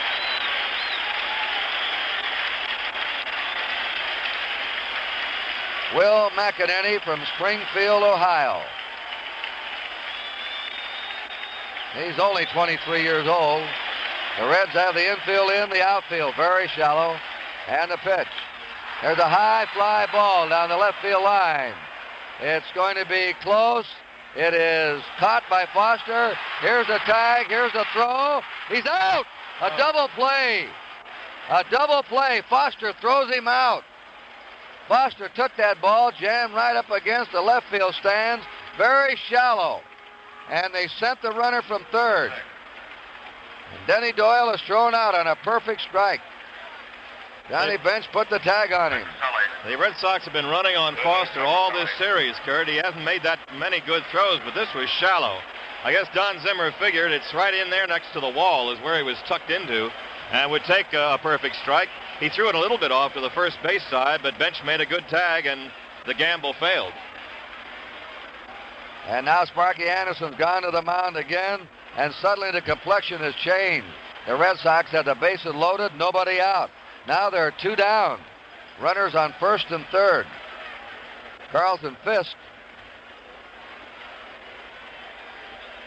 is on first. Yastrzemski is on third. And Sparky's looking to his bullpen. The batter is Rico Petrocelli. If they get him out, we'll go into extra innings. That ball was really hit shallow. Foster's throw is in time for a double play.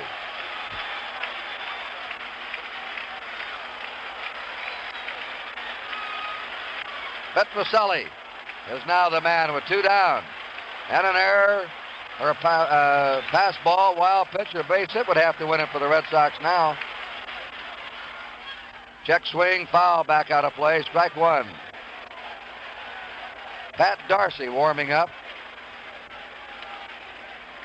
The Reds have already used 7 pitchers. No balls, 1 strike. McEnany's the 7th pitcher of the night. There goes a runner. There's a ground ball hit to Rose. Rose throws to first in time, and the Red Sox blew a golden chance. Bases loaded, nobody out, and the Reds got him out. What a job by Will McEnany. And we're going now to extra innings. For the Red Sox in the ninth, no run, a hit, there were no errors, and they left 2. So the score at the end of 9 is tied 6-6. Well, what dramatics we've had in the last 2 innings of this game. First, it was the Red Sox that appeared to be done. With 2 down, runners on first and second, trailing by 3 runs, Bernie Carbo hit a pinch hit 3-run homer to tie it up. Dick Drago came in. He got the Reds out 1-2-3 in the ninth. And then it looked like there was no way the Red Sox could not win this game. They had the bases loaded, nobody out. Fred Lynn hit a fly ball down the left field line, shallow, very shallow.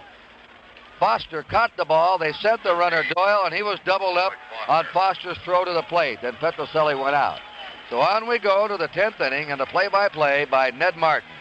All right, thank you, Curt. And here we go with George Foster, who was a very involved figure just a few moments ago. His throwing is not like Geronimo's in center field by any means, but he's made maybe the biggest throw of the series for the Reds. Dick Drago, who blew the side down in the ninth, is on in the 10th for the Red Sox. Foster tonight has had 1 hit, a 2-run double off Louis Tiant. Backs out, as he has done so often tonight, just when the Red Sox pitcher has started to throw. And the crowd gets on him. Foster is 1 for 4. That double to center field in the big 7th inning. Drago ready, and Foster backs out again. Drago looks in for the sign, and they're playing cat and mouse. The cat right now is Foster.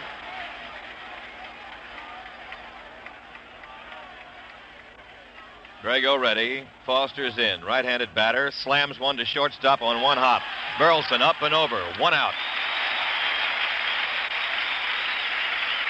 Foster grounding to Rick Burleson.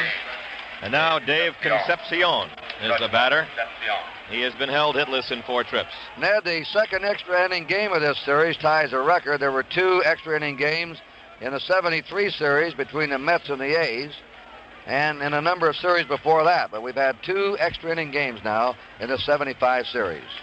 We may not finish this World Series until Halloween, Curt, the way things are going.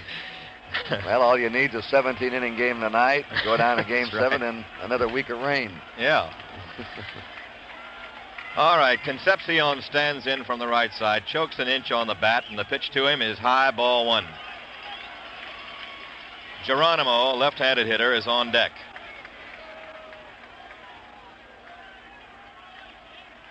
Drago winds and throws. Fastball moves him back, ball 2. 2-0 to Concepcion. Dick Drago, in his appearances in this series, has been just throwing the fastball. He'll throw the slider occasionally, but he's relied mainly on the fastball, which got him so many saves in the month of September when he was once again the ace of the bullpen on the short relief side. He has been challenging the hitters. 2-0 to Concepcion. Drago fires. And ball 3 is high, and he's 3-0 to the shortstop, Concepcion. Every base runner is somebody now. 10th inning, tied up 6-6. 11 hits for the Reds, 9 for the Red Sox. The 3-0 delivery. It's taken for a strike at the knees. Concepcion checks off with Alex Grammas, the third base coach now. Hit or take, what do you do? There's one out in the 10th. Nobody on base. The Reds want a base runner. Drago comes in with his pitch, and it's hit on the ground up the middle into center field. Base hit. And the Reds have the lead run on. Concepcion gets his first hit. A single up the middle. And with one out and one on, it'll be Geronimo up. And he's had a good night. And a base runner that stole 33 bases in 39 attempts this year, Dave Concepcion. He makes them count when he does. Geronimo's 2 for 4. He is singled, and he hit the home run in the 8th inning, which looms very big now, too. It was the leadoff homer that got Louis Tiant out of the game. Tiant battled him as long as he could, weakened in the 5th, 6th, and 7th. Throw to first base, not in time by Drago. And Louis just went as far as he could, maybe a little bit farther than he should have. But it's tied up, thanks to Bernie Carbo, for the Red Sox. Now the Reds trying to start something in the 10th. Throw to first again, not in time.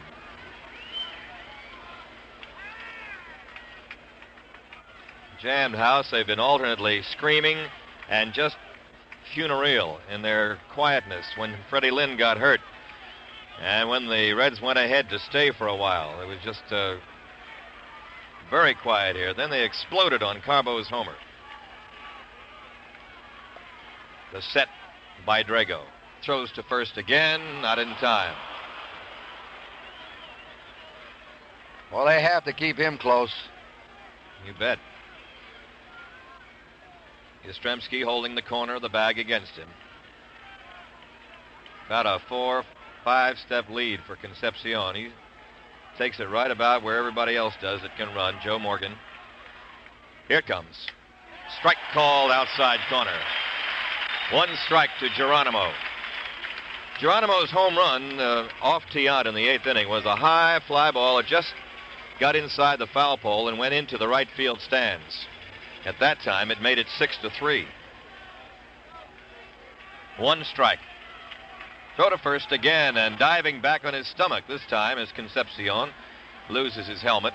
Pretty good move that time by Drago. Geronimo very quietly has crept up here among the hit leaders of the series, Ned. Rose leads now with 8, and Geronimo now has 7. He's had a good series. Yes, he has. Overall. Played very well defensively, but everybody knew he could do that. Now the set by Drago. Throws to first. They almost had him leaning the wrong way, but Concepcion gets back. Pitchers like Drago, like Reggie Cleveland, like Rick Wise, who do not have exceptional moves to first, will go over to first base a lot for the Red Sox, try to take that half step away if they can, and also to keep the runner moving back in. Sometimes if they have to dive in, a lot of times on their stomach, they will bang up their knees a little bit and take a little wear and tear on them. The pitchers with the good moves, like Lee and Tiant for Boston, will go where they're trying for the pickoff. 1 strike to Geronimo. The pitch is outside. Checked his swing and takes ball 1. 1 ball, 1 strike. Concepcion was holding at first base, not even bluffing that time. Red Sox have left-hander Jim Burton throwing in their bullpen. Drago scowls down for the sign. Throws to first again. Pretty close this time as Yastrzemski took it and picked it off the shoulder of the diving Concepcion. 1-1. Game tied 6-6, 10th inning. Here's the set by Drago. The pitch, runner goes, swinging, strike, throw to second base, too high, safe at second. Fisk had a good throw, and he had time to throw it. If the throw had been down to Denny Doyle, or to Burleson rather, it might have had Concepcion, but the throw was high, and Dave slid in under it. And now the Reds have a runner in scoring position. The count 1-2 to Geronimo, and a single will put Cincinnati back out on top. He's really a difficult man to throw out. His last 3 seasons, he has stolen successfully 85% in his attempts. That's some record. And that's the mark of a good stealer, the high percentage, not necessarily the number of steals, because you might get caught a lot of times. Okay, now it is 1-2 to Geronimo, and a tough spot for Drago. Right side of the infield deep. Denny Doyle back on the edge of the outfield grass. Burleson shading second. The outfield straight away. The stretch by Drago comes in, fouled off. Geronimo fought off a fastball that jammed him. 1 ball, 2 strikes. Ned, should Geronimo fail to do something, they have McEnany to pitcher next. I wonder if they'd hit for him and bring on Darcy, the 8th pitcher of the game for Cincinnati. That would be all they'd have left, except Gullett, who's going to start tomorrow, if there is a tomorrow. Well, we'll see what Sparky Anderson done. He's a man of many, many moves. 1 ball, 2 strikes. 1 out. To Geronimo. It's fouled back up the screen again. They have one other pitcher in the bullpen, Kirby. And Clay Kirby hadn't made an appearance in the series. 1-2 to Geronimo. Boy, this has been something this 6th game. Red Sox broke early, and they broke well, and then missed a couple of other opportunities to get some runs home, where 2 more singles would have scored 4 more runs, but Cincinnati bullpen was more than equal to the task until the 8th. 1-2. Outside ball 2. Fastball. 2-2 to Geronimo.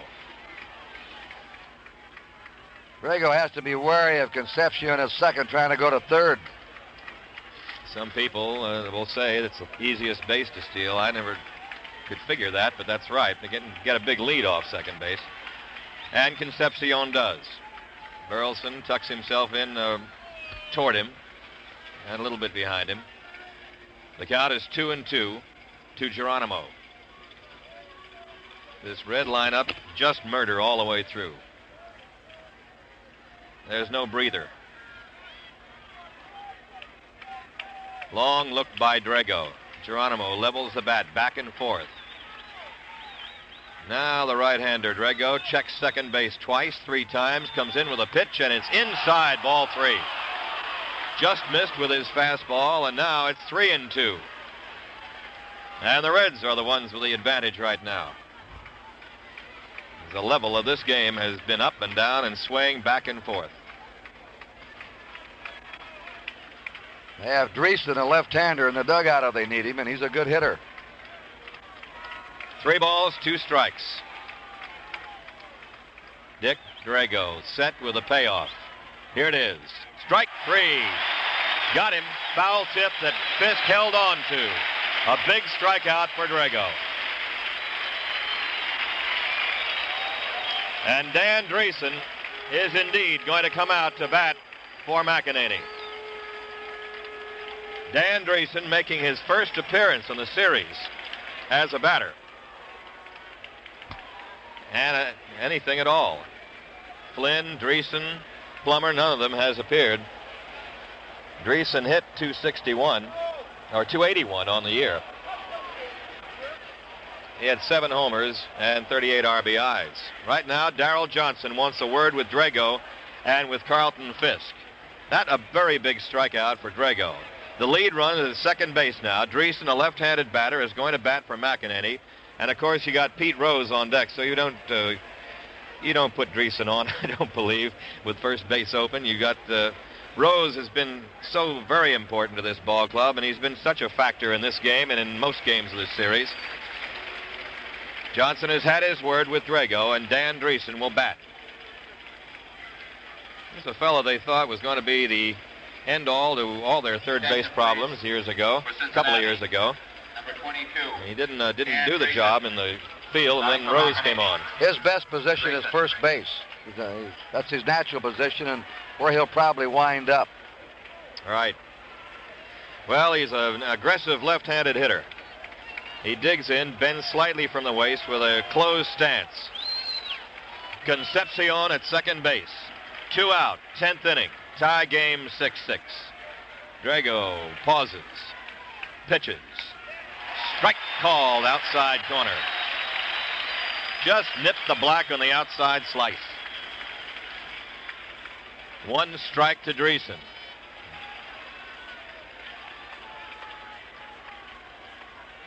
Fisk hangs out the sign for Drago. Now checks second base. Now he pitches. Ball high and outside. 1 ball, 1 strike. If you're looking to the bottom of the 10th inning, the Red Sox will have the lower third of their order up. But not too bad. It's Evans, Burleson, and Bernie Carbo. 1-1 to Dreesen, the pinch hitter. Concepcion, a big run on his shoulders off second base. Here's the pitch. Fly ball going foul, third base side. Chased by Petrocelli, Burleson, and Carbo makes the catch. Bernie Carbo almost overran it, but stuck his glove out and made the catch in fair territory with Concepcion headed for the plate. And the Reds are out in the 10th inning. No runs, 1 hit, and 1 left. Going to the bottom of the 10th, tied up 6-6. Well, we got a right-hander, Pat Darcy, coming on for the Cincinnati Reds, and he is the 8th pitcher of the night, and it ties a World Series record. 11 by both clubs also ties a record, as the Red Sox have had 3 pitchers in there. Darcy on the year had a good season with the Reds. He won 11 and lost 5, a 3.57 earned run average. He walked 59, he struck out 46. So he's not a strikeout pitcher type. He is making his second appearance in the World Series. He has worked 2 innings and has given up 2 hits and 1 run. Walked 2, had a wild pitch. Dwight Evans first up as the Red Sox bat in the 10th inning. The game tied 6-6. Darcy relieving McEnany, who they hit for. Swinging foul tip off the bat of Evans. Evans is 1 for 4. He doubled to right field in the 4th. There was an inning where the Red Sox had a chance to score. They had a double by Evans, a walk to Burleson. Sacrificed by Tiant. Tiant got runners to second and third, and then they bore down and got Cooper and Doyle on grounders. Swinging strike as Evans swung right through a slider. Red Sox had another big opportunity with the bases loaded in the 3rd, but Petrocelli struck out. So the big bullpen of the Big Red has done quite a job. This one is over the head of Evans and back to the screen. That is definitely ball 1. 1 ball, 2 strikes to Evans, who fanned his last time up. Darcy, tall right-hander, with the sign, with the pitch. Low, ball 2. Red Sox have Reggie Cleveland throwing in the bullpen now out in right center. Here's the 2-2 delivery. Ground ball stopped by Darcy over toward first base. Picks it up, throws in time. Darcy knocked the ball over toward the first base line and chased it down and threw Evans out. 1 away in the Red Sox 10th. And the pestiferous Rick Burleson is up. He's 0 for 2, but he's walked twice. Bernie Carbo on deck. Joe Morgan comes in to talk to Darcy. The Reds have been on the brink of winning this World Series tonight. They also were on the brink of having it go to the 7th game. And so far is still tied. The pitch to Burley is a ball outside. 1 ball, no strikes. Rick has been a surprise at the plate. Too many for getting the base hits he's gotten, 7. Pitch is low. Nope, got the corner for a called strike, 1-1. 1 ball, 1 strike.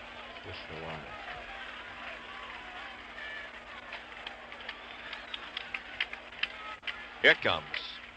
Breaking ball outside, 2-1. Rick Wise throwing in the Red Sox bullpen now.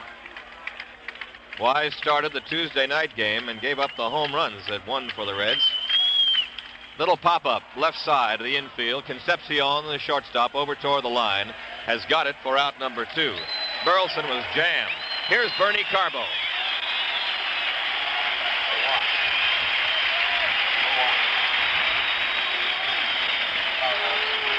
Bernie Carbo made this a brand new ball game when he came up as a pinch hitter in the 8th inning.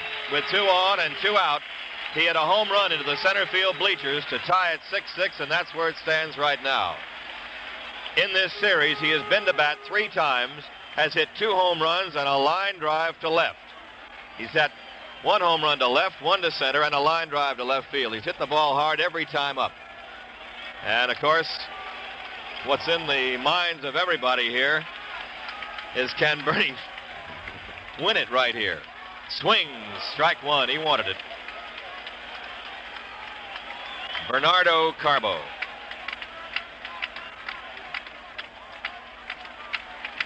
Against his old ball club that drafted him number 1.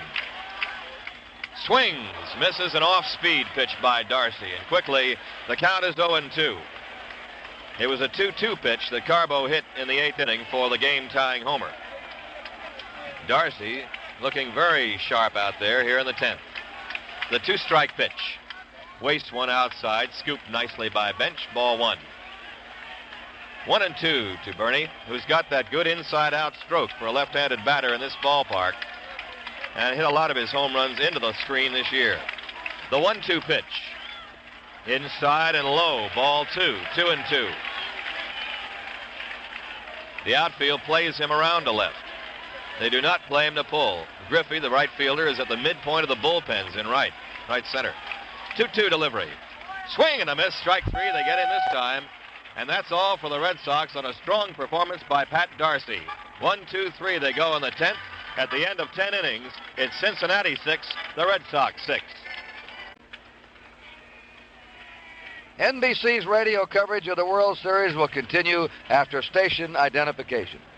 News FM time, 1 minute past midnight. Clear and breezy tonight. The low temperature 50 to 55 degrees. It'll be sunny and milder tomorrow with a high in the mid to upper 70s. Fair skies Wednesday night and on Thursday, the overnight low in the mid 50s. The chance of rain is near 0 this evening, about 10% on Wednesday and Wednesday night. Clear skies. The temperature at Rockefeller Center is 61 degrees.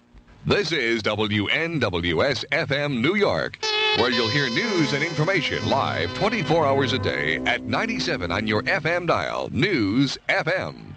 This is Curt Gowdy and Ned Martin here, along with Marty Brennaman. Marty's down in the Cincinnati locker room waiting to see what happens here. If the Reds win, he'll be down there helping us handle the post-game ceremonies. It'll be all over. And the first pitch by Dick Drago's outside to Pete Rose for ball 1. Rose has 2 singles and 5 times up. We're inning number 11. The top of the Reds batting order, 3 toughies. Rose, Griffey, and Morgan, all left-handers against right-hander Drago. The Red Sox in their 11th will have Drago to start it off, then Doyle and Yastrzemski. Drago's batting in the leadoff spot in the Red Sox order. Fouled away, 1-1. Well, what dramatics we had. In the 8th inning, trailing 6-3, Bernie Carbo hit a 3-run pinch hit homer to tie it. And the Red Sox loaded the bases. In the last of the 9th inning, nobody out and failed to score. Rose fouls it away. Fred Lynn hit a fly ball down the left field line, right up against the line when George Foster, very shallow, caught the ball. They sent the runner Doyle, and he was doubled up at the plate. And then Petroselli grounded out third to first. Both clubs have been hanging on the cliff tonight. And come back. The 1-2 pitch. Look out. Rose is hit by a pitch ball. And now Darrell Johnson's coming out and arguing that he didn't try to get out of the way of it. Or he wasn't hit. Carlton Fisk now yelling at home plate umpire Satch Davidson. Well, that's one thing you don't want to do. We get a couple of strikes on Rose is to hit him, put him on base anyway. He's not necessarily a base stealing threat, but he makes things happen out there. Now you've got trouble because Griffey is up. Ken Griffey walked, grounded out, triple to knock in two, single and flied out.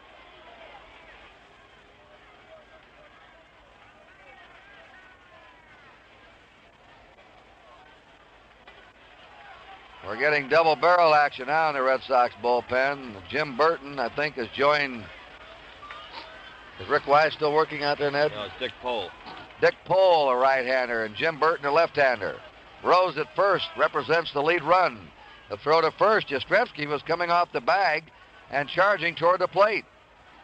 Beg your pardon, that's Willoughby out there. Jim Willoughby now. Jim Willoughby is warming up. Will they have the bunt on?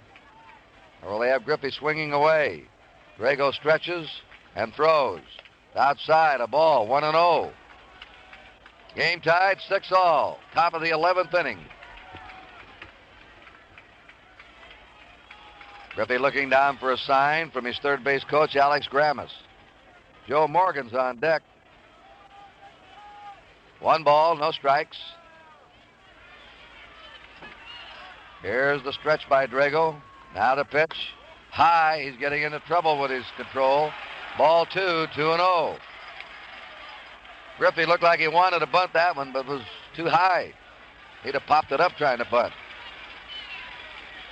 2 balls and no strikes. The wind is still blowing out. The batter's breeze tonight. The 2-0 delivery. That's an excellent bunt by Griffey. Fisk throws to second. Force out. Carlton Fisk got him. Rick Burleson covered. A great throw by Carlton Fisk as he gunned it to Burleson at second for the force on Pete Rose. And that was a good bunt by Griffey. Now Joe Morgan's up. Morgan, after failing to get the ball out of the infield the first 3 times, singled to left in the 7th, then fouled out in the 9th. He's 1 out of 5. Johnny Bench is on deck.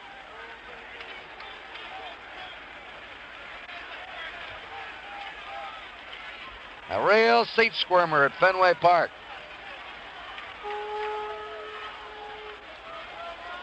They've all been seat squirmers, except Game 5. And that was a overpowering pitching exhibition by Don Gullett. And Perez's 2 homers.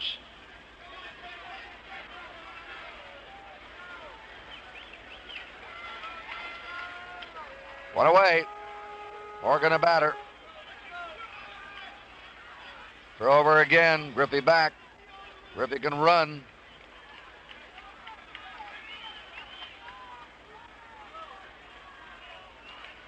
Yastrzemski holding at first. Petroselli's about a step off the third base bag. Nothing's going down the line on him. Outside, a ball, 1-0. There's a gaping hole between Petroselli at third and Burleson at short. Burleson shading second base.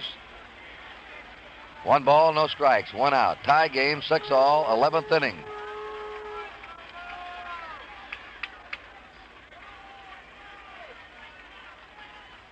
We're past the witching hour now. 7 minutes past 12 Eastern Standard Time. Fastball for a call strike to Morgan. 1-1.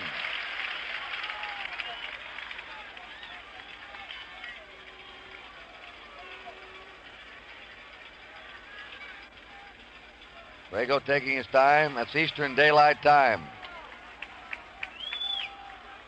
What did I say, standard? Everybody be setting their clocks back an hour. 1 ball, 1 strike. Drago again makes the move to first. That was wide. Yastrzemski had to reach out for it. Now Morgan and Grammas want to get together on a sign. A guy like Morgan, who does so much with a bat, you wonder what they've got in mind, whether they're going to run with Griffey and hit and run a little bit or play something. Now he can hit a home run, he can drag a bunt, he can push a bunt, he can slap the left. He can hit behind the runner. You're right, Ned. 1 ball, 1 strike to Joe Morgan. Want me to send a special hello to Lou Fonseca, who just got out of the hospital. He's the Reds batting instructor. For years has taken films of the hitting stars of baseball. The pitch. There's a long shot to deep right. Back goes Evans. Back. And what a grab! Evans made a grab and saved a home run on that one. Throws to first for a double play. Double play. Yastrzemski to Doyle. Evans to Yastrzemski to Doyle as Evans robbed Joe Morgan of a home run, jumping high in the air and snagging that ball out of the right field grandstand. Well, here is some right fielder. The throw came back into Yastrzemski, and he flipped it over to Doyle for the double play. 9-3 to 4. An unusual double play at first base. No runs, no hits, and nobody left.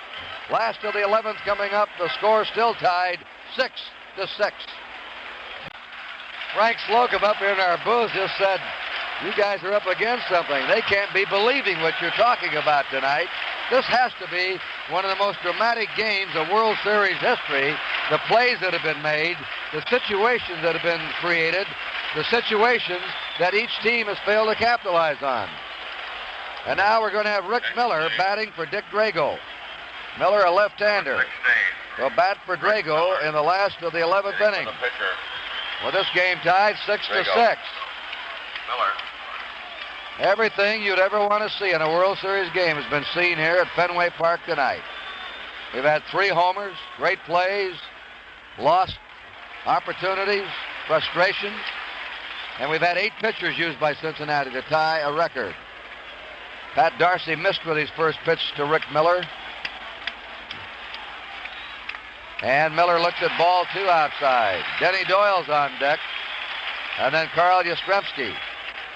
For once, the Reds bullpen is quiet. They're down to Clay Kirby and Don Gullett, and they need Gullett for tomorrow night if it goes to Game 7 to start. The 2-0 pitch. He pops the foul ball out of play. 2-1. Rick Miller has not had much of an opportunity this year for the Red Sox. He's probably the best defensive outfielder they have. But he was run out of center field by Freddie Lynn, and then the great outfield of Rice came along. He had one of the big hits this year, though, off Catfish Hunter to win a 1-0 game for Bill Lee down in New York. A big series in July. 2-1 pitch.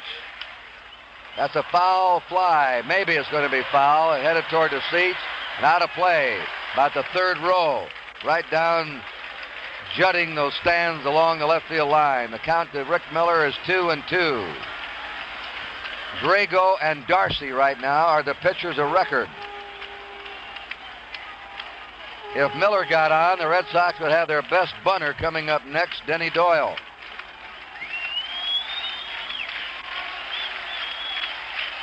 Marky Anderson's been saying through the series that Dwight Evans has been the most impressive player to him in the Red Sox.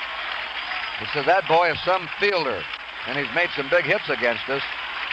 That was a great play Evans made in right field, robbing Morgan of a potential home run. 2-2 count. Miller asks for time and backs out. Last of the 11th, a tie game. Miller's a leadoff batter for the Boston Red Sox. Fouls it back, and the count holds at 2-2. It's funny, everybody thought that the interest in baseball would have waned after all this rain and the edge would be taken off the 2 teams, but this is the best, the most exciting game of the whole mess. And I knew, Ned, that once they threw that first pitch tonight, everybody would be right back into it. And were. Fans, players, everyone. 2 balls, 2 strikes to Rick Miller. Played to the opposite field. He hits a fly ball to left fielder Foster, is waiting for it. And Foster has it for the out. 1 down for the Red Sox in the last of the 11th. Here is Denny Doyle coming up.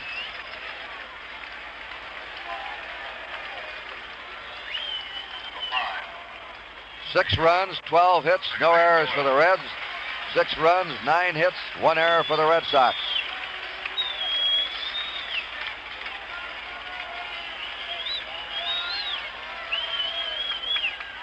Pitch is high. Ball 1 to Denny Doyle. Doyle's had a double in 4 times, and he's walked. Scrappy little left-handed batter. The 1-0 pitch. Fastball for a strike, 1-1. Nolan started. Tiant started for the Red Sox. Tiant went 7 innings. Nolan just 2 innings. Slashes it foul out of play. Darcy's throwing hard. 1 ball, 2 strikes. Think anybody's left? Not a soul. Gonna be a short night to sleep in, I tell you this. The 1-2 pitch. He dribbles the ground ball to shortstop Concepcion, who charges, snaps to first. Good play, and they're 2 down. Carl Yastrzemski's had 3 hits tonight in 5 times. Yastrzemski. First base, Yastrzemski. He's now had 8 hits in this series to tie Pete Rose. 2 out, bases empty. The game tied 6-6. The fastball for a strike. 1 swing of the bat is all the Red Sox have really had off Cincinnati relievers. They scored 3 in the first and 3 in the 8th, and that was a pinch hit homer by Bernie Carbo. The 1-strike delivery. Foul ball back, strike 2. Darcy right ahead of those hitters. 0-2. We go to the 12th inning. The Reds will have Bench, Perez, and Foster up, right-handers. 2-strike count. Low, a sinking fastball, 1-2. 2 down, bases empty. Carlton Fisk on deck. Perez crowding that first base line. He doesn't want the ball to get by him. Morgan is out in the grass a step or 2 at second base. They outfield deep. And there's a ground ball hit off the end of the bat to Concepcion. His throw. And the Red Sox go quietly down 1-2-3 in the last of the 11th. We're going to the 12th inning at Fenway Park. And the game is still tied 6-6.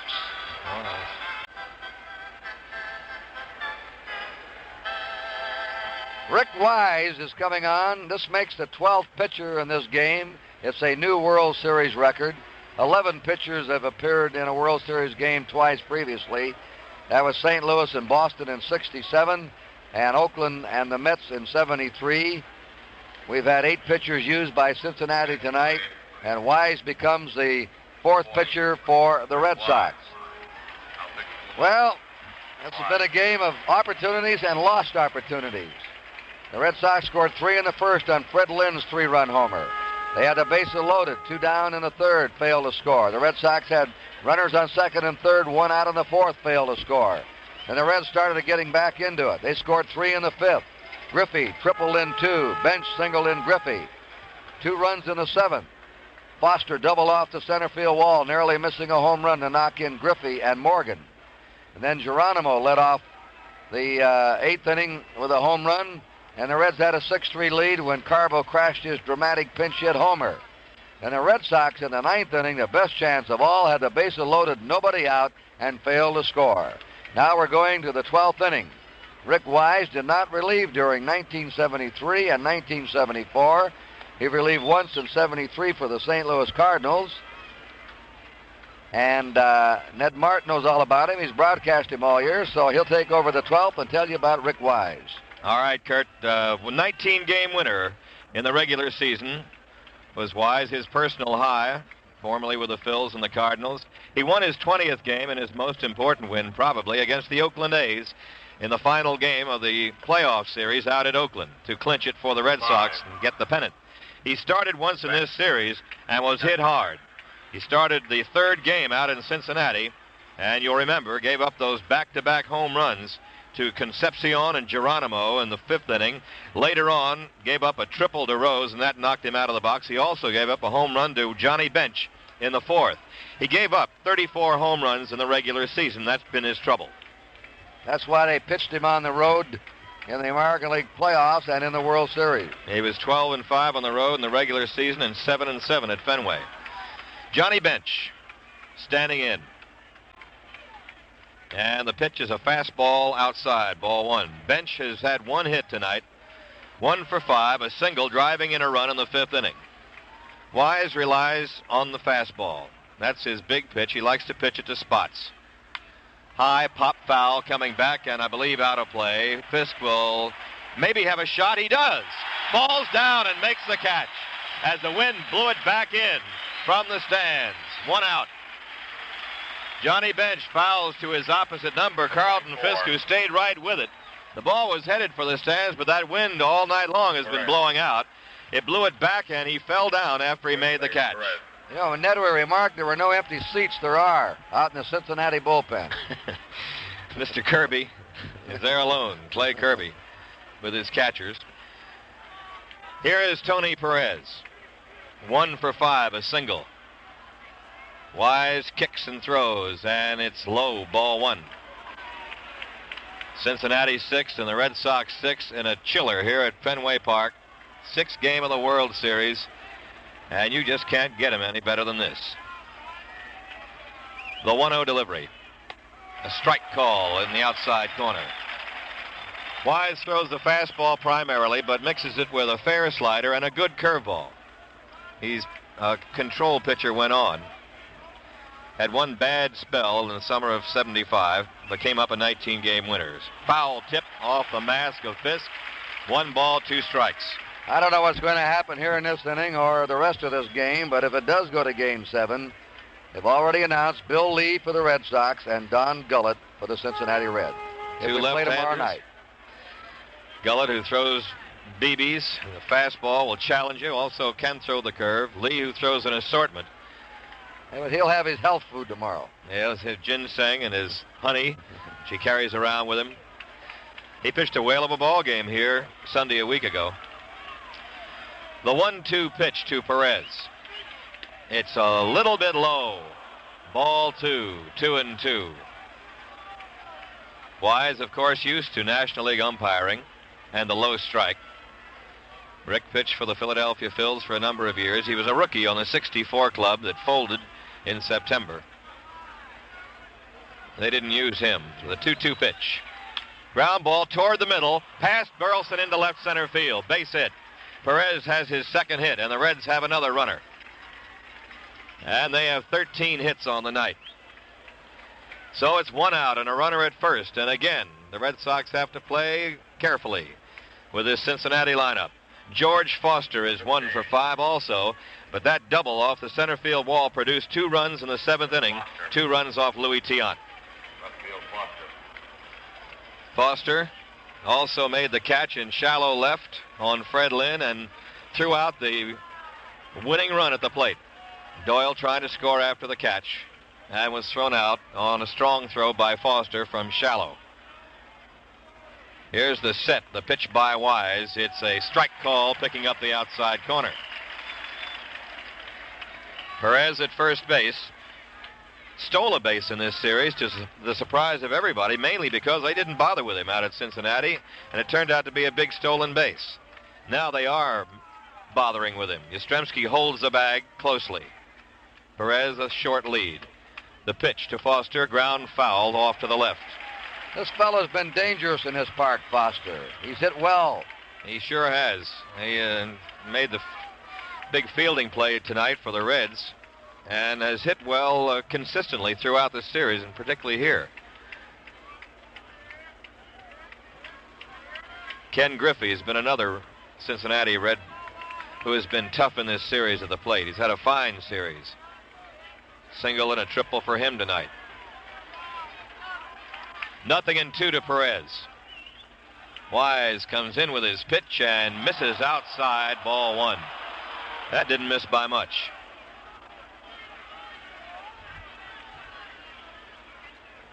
Perez went 0 for 1 against Wise in Cincinnati. He walked once, and he stole his base with Wise in there.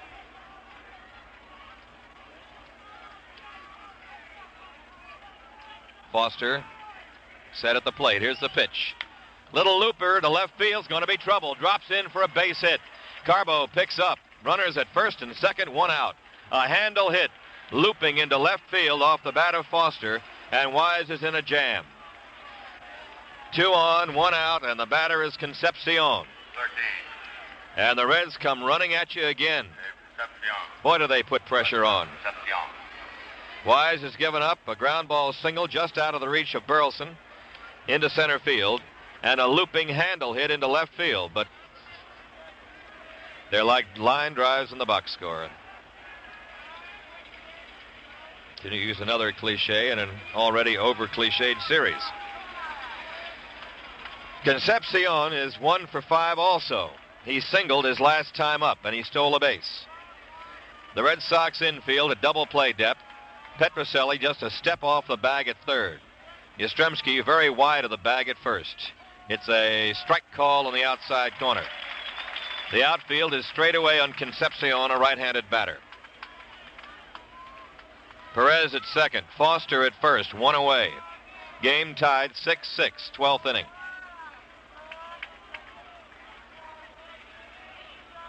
Rick looks in, gets the sign. Here's his pitch, and it's high outside, ball 1. 1 ball, 1 strike.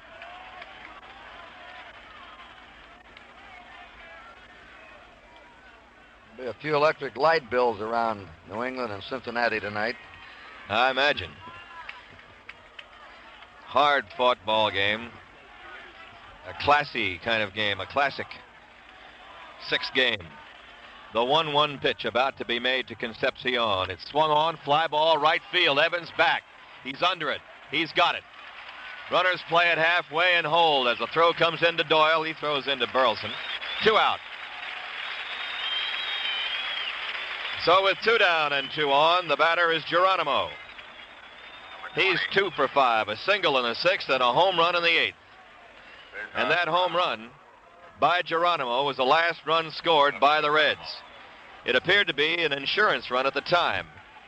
And what it did was insure against immediate defeat as Bernie Carbo homered in the bottom of the 8th. Now Darrell Johnson's coming to the mound, along with Fisk coming out from behind home plate with a word to Wise, hoping to be sufficient. And that Red bullpen is getting busy again, and that is Kirby warming up. He could be the only man. Play Kirby. If they have a late entry on the roster. I kind of doubt that. Well, Johnson has had his word with Rick Wise and Carlton Fisk. Geronimo, a tough hitter. 2 for 5, including the home run. Left-handed batter. Perez with just fair speed at second base. Concepcion, good speed. Or Foster, rather, with good speed at first. But the man they think about is Perez at second. 2 outs, and here we go. Wise gets the sign. Drops to the belt, comes in with his pitch, a fastball outside, ball 1. Been 23 hits in this game, 14 for the Reds.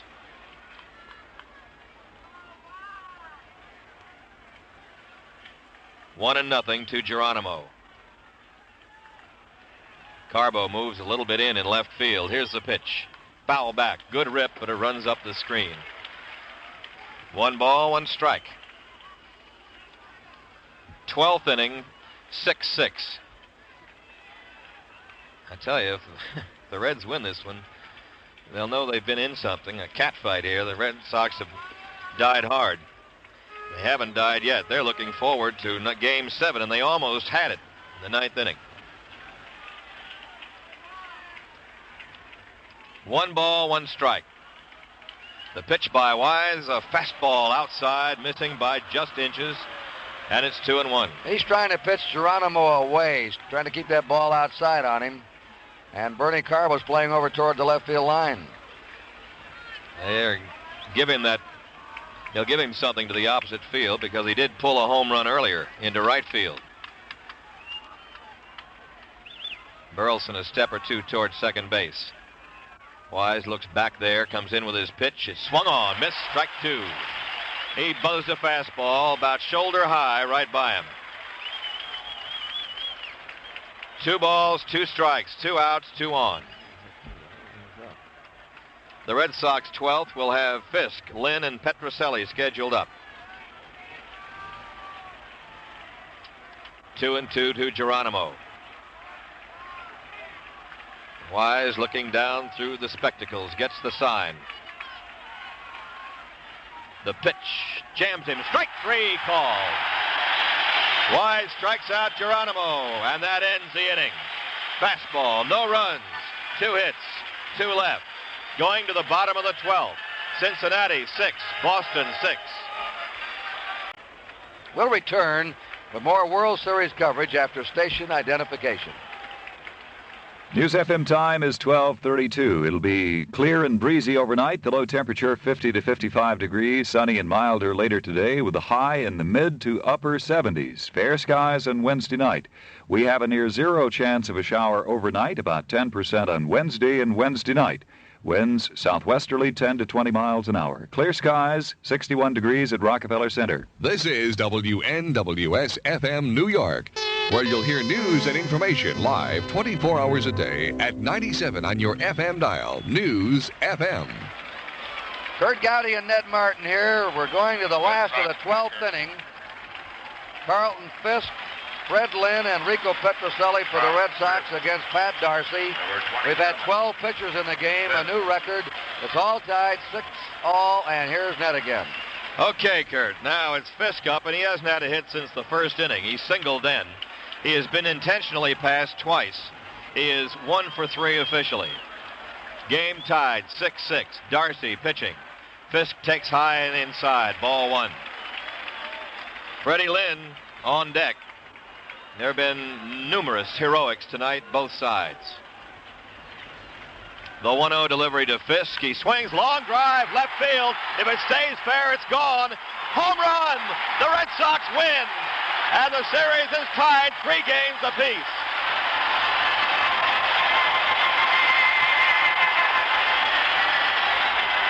Carlton Fisk hit a 1-0 pitch.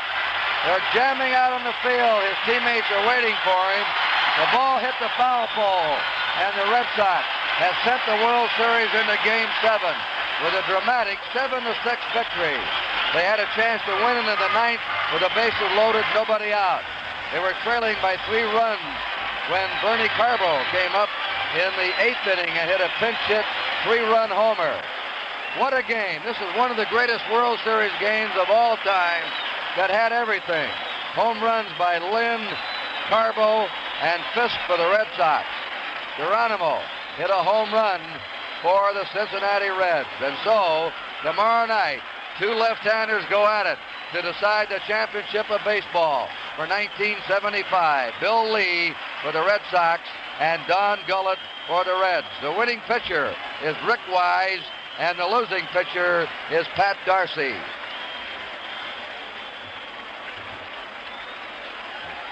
This crowd is being restrained now. It is way past midnight here as this game ends. A dramatic 12-inning affair. We'll have some final comments from Ned Martin. I'm not sure that I can comment at all. I guess it was almost supposed to be that way, Curt, with a home run by Carbo. Cincinnati cutting down a run at the plate in the 9th. And this team coming back all the time. The Cincinnati Reds continuing to put the pressure on everybody with people on base. In the extra innings, they had 1 on, 2 on, 1 on, 2 on. And Red Sox pitching did away with them. The Red Sox bullpen came through, and then Carlton Fisk won it all. I see my partner, Tony Kubek, down in the field. He may have an interview with somebody. And if he does, we're going to go down and join the interview. Let's wait here now. Tony's waiting for somebody to come out of that Red Sox dugout. Once again, in 12 innings, Fisk's home run was high and hit the foul pole. It was well hit, no doubt about it. But it looked like he was going to hook foul. It just made it as it hit the foul pole high above the left field wall to win it for the Red Sox. And all the Red Sox runs tonight were by home runs. A 3-run homer by Freddie Lynn, a 3-run homer by pinch hitter Carbo, and then Carlton Fisk, who, by the way, played quite a game defensively as a catcher tonight, too, making throws, catching the foul balls. Tomorrow night we'll be on at 8:15 Eastern Daylight Time on NBC Radio with the final game of the series, which, here's Tony Kubek. Let's get on to it. Well, what he just said, this has got to be one of the most dramatic ball games in World Series history with a great catch by Evans to keep Morgan's ball from almost going into the right field seats. And let's not forget Bernie Carbo and the great home run. Without that, the Red Sox would not have been in this ball game when Fisk hit the big home run. Fisk is being mobbed up the runway. He is not able to get through down here, Joe or Dick. And I'll just throw it right back up to you now and hope that we can get him if we do have time. Okay, Tony.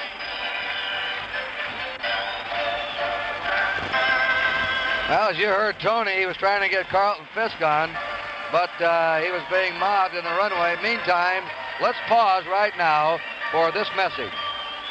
All right, let's cut down to Tony Kubek now and Carlton Fisk. This up. Had a great effort from everybody on our pitching staff. I just happened to get a ball. I didn't know what was going to be fair or foul. I knew if it was fair, it was out of here. Emotions ran rampant, as everybody knows. Another cheer going up. Bernie Carbo is going down to an interview room in the left field stands. Your feelings in other parts of the ball game. When the ball was hit by Morgan as Evans approached the warning track, what did your heart do? I didn't think the ball was going to be out, to tell you the truth. I thought if he missed it, it'd be off the short part of the wall, and he might have come up with a triple. He could very easily have scored their go-ahead run, and we would have ended up losing it. But he's been playing like right field like that for us all year long. Made a lousy throw back to first base, but we recovered in time and got a double play. That's probably the biggest play of the ball game. Hodge, another big play. Freddie Lynn banging into the center field wall, and we don't know the condition of him. He looked like he was struggling along the rest of the ball game. But what does he feel like right now? Well, I'm sure he feels pretty good right now, but I'm sure he's going to be sore tomorrow. He jumped up and hit his tailbone on the cement wall, and you know how that hurts. You can't get up very good, but he showed me a lot of guts staying in the ball game. He's one true competitor, as he's shown everybody all throughout the year.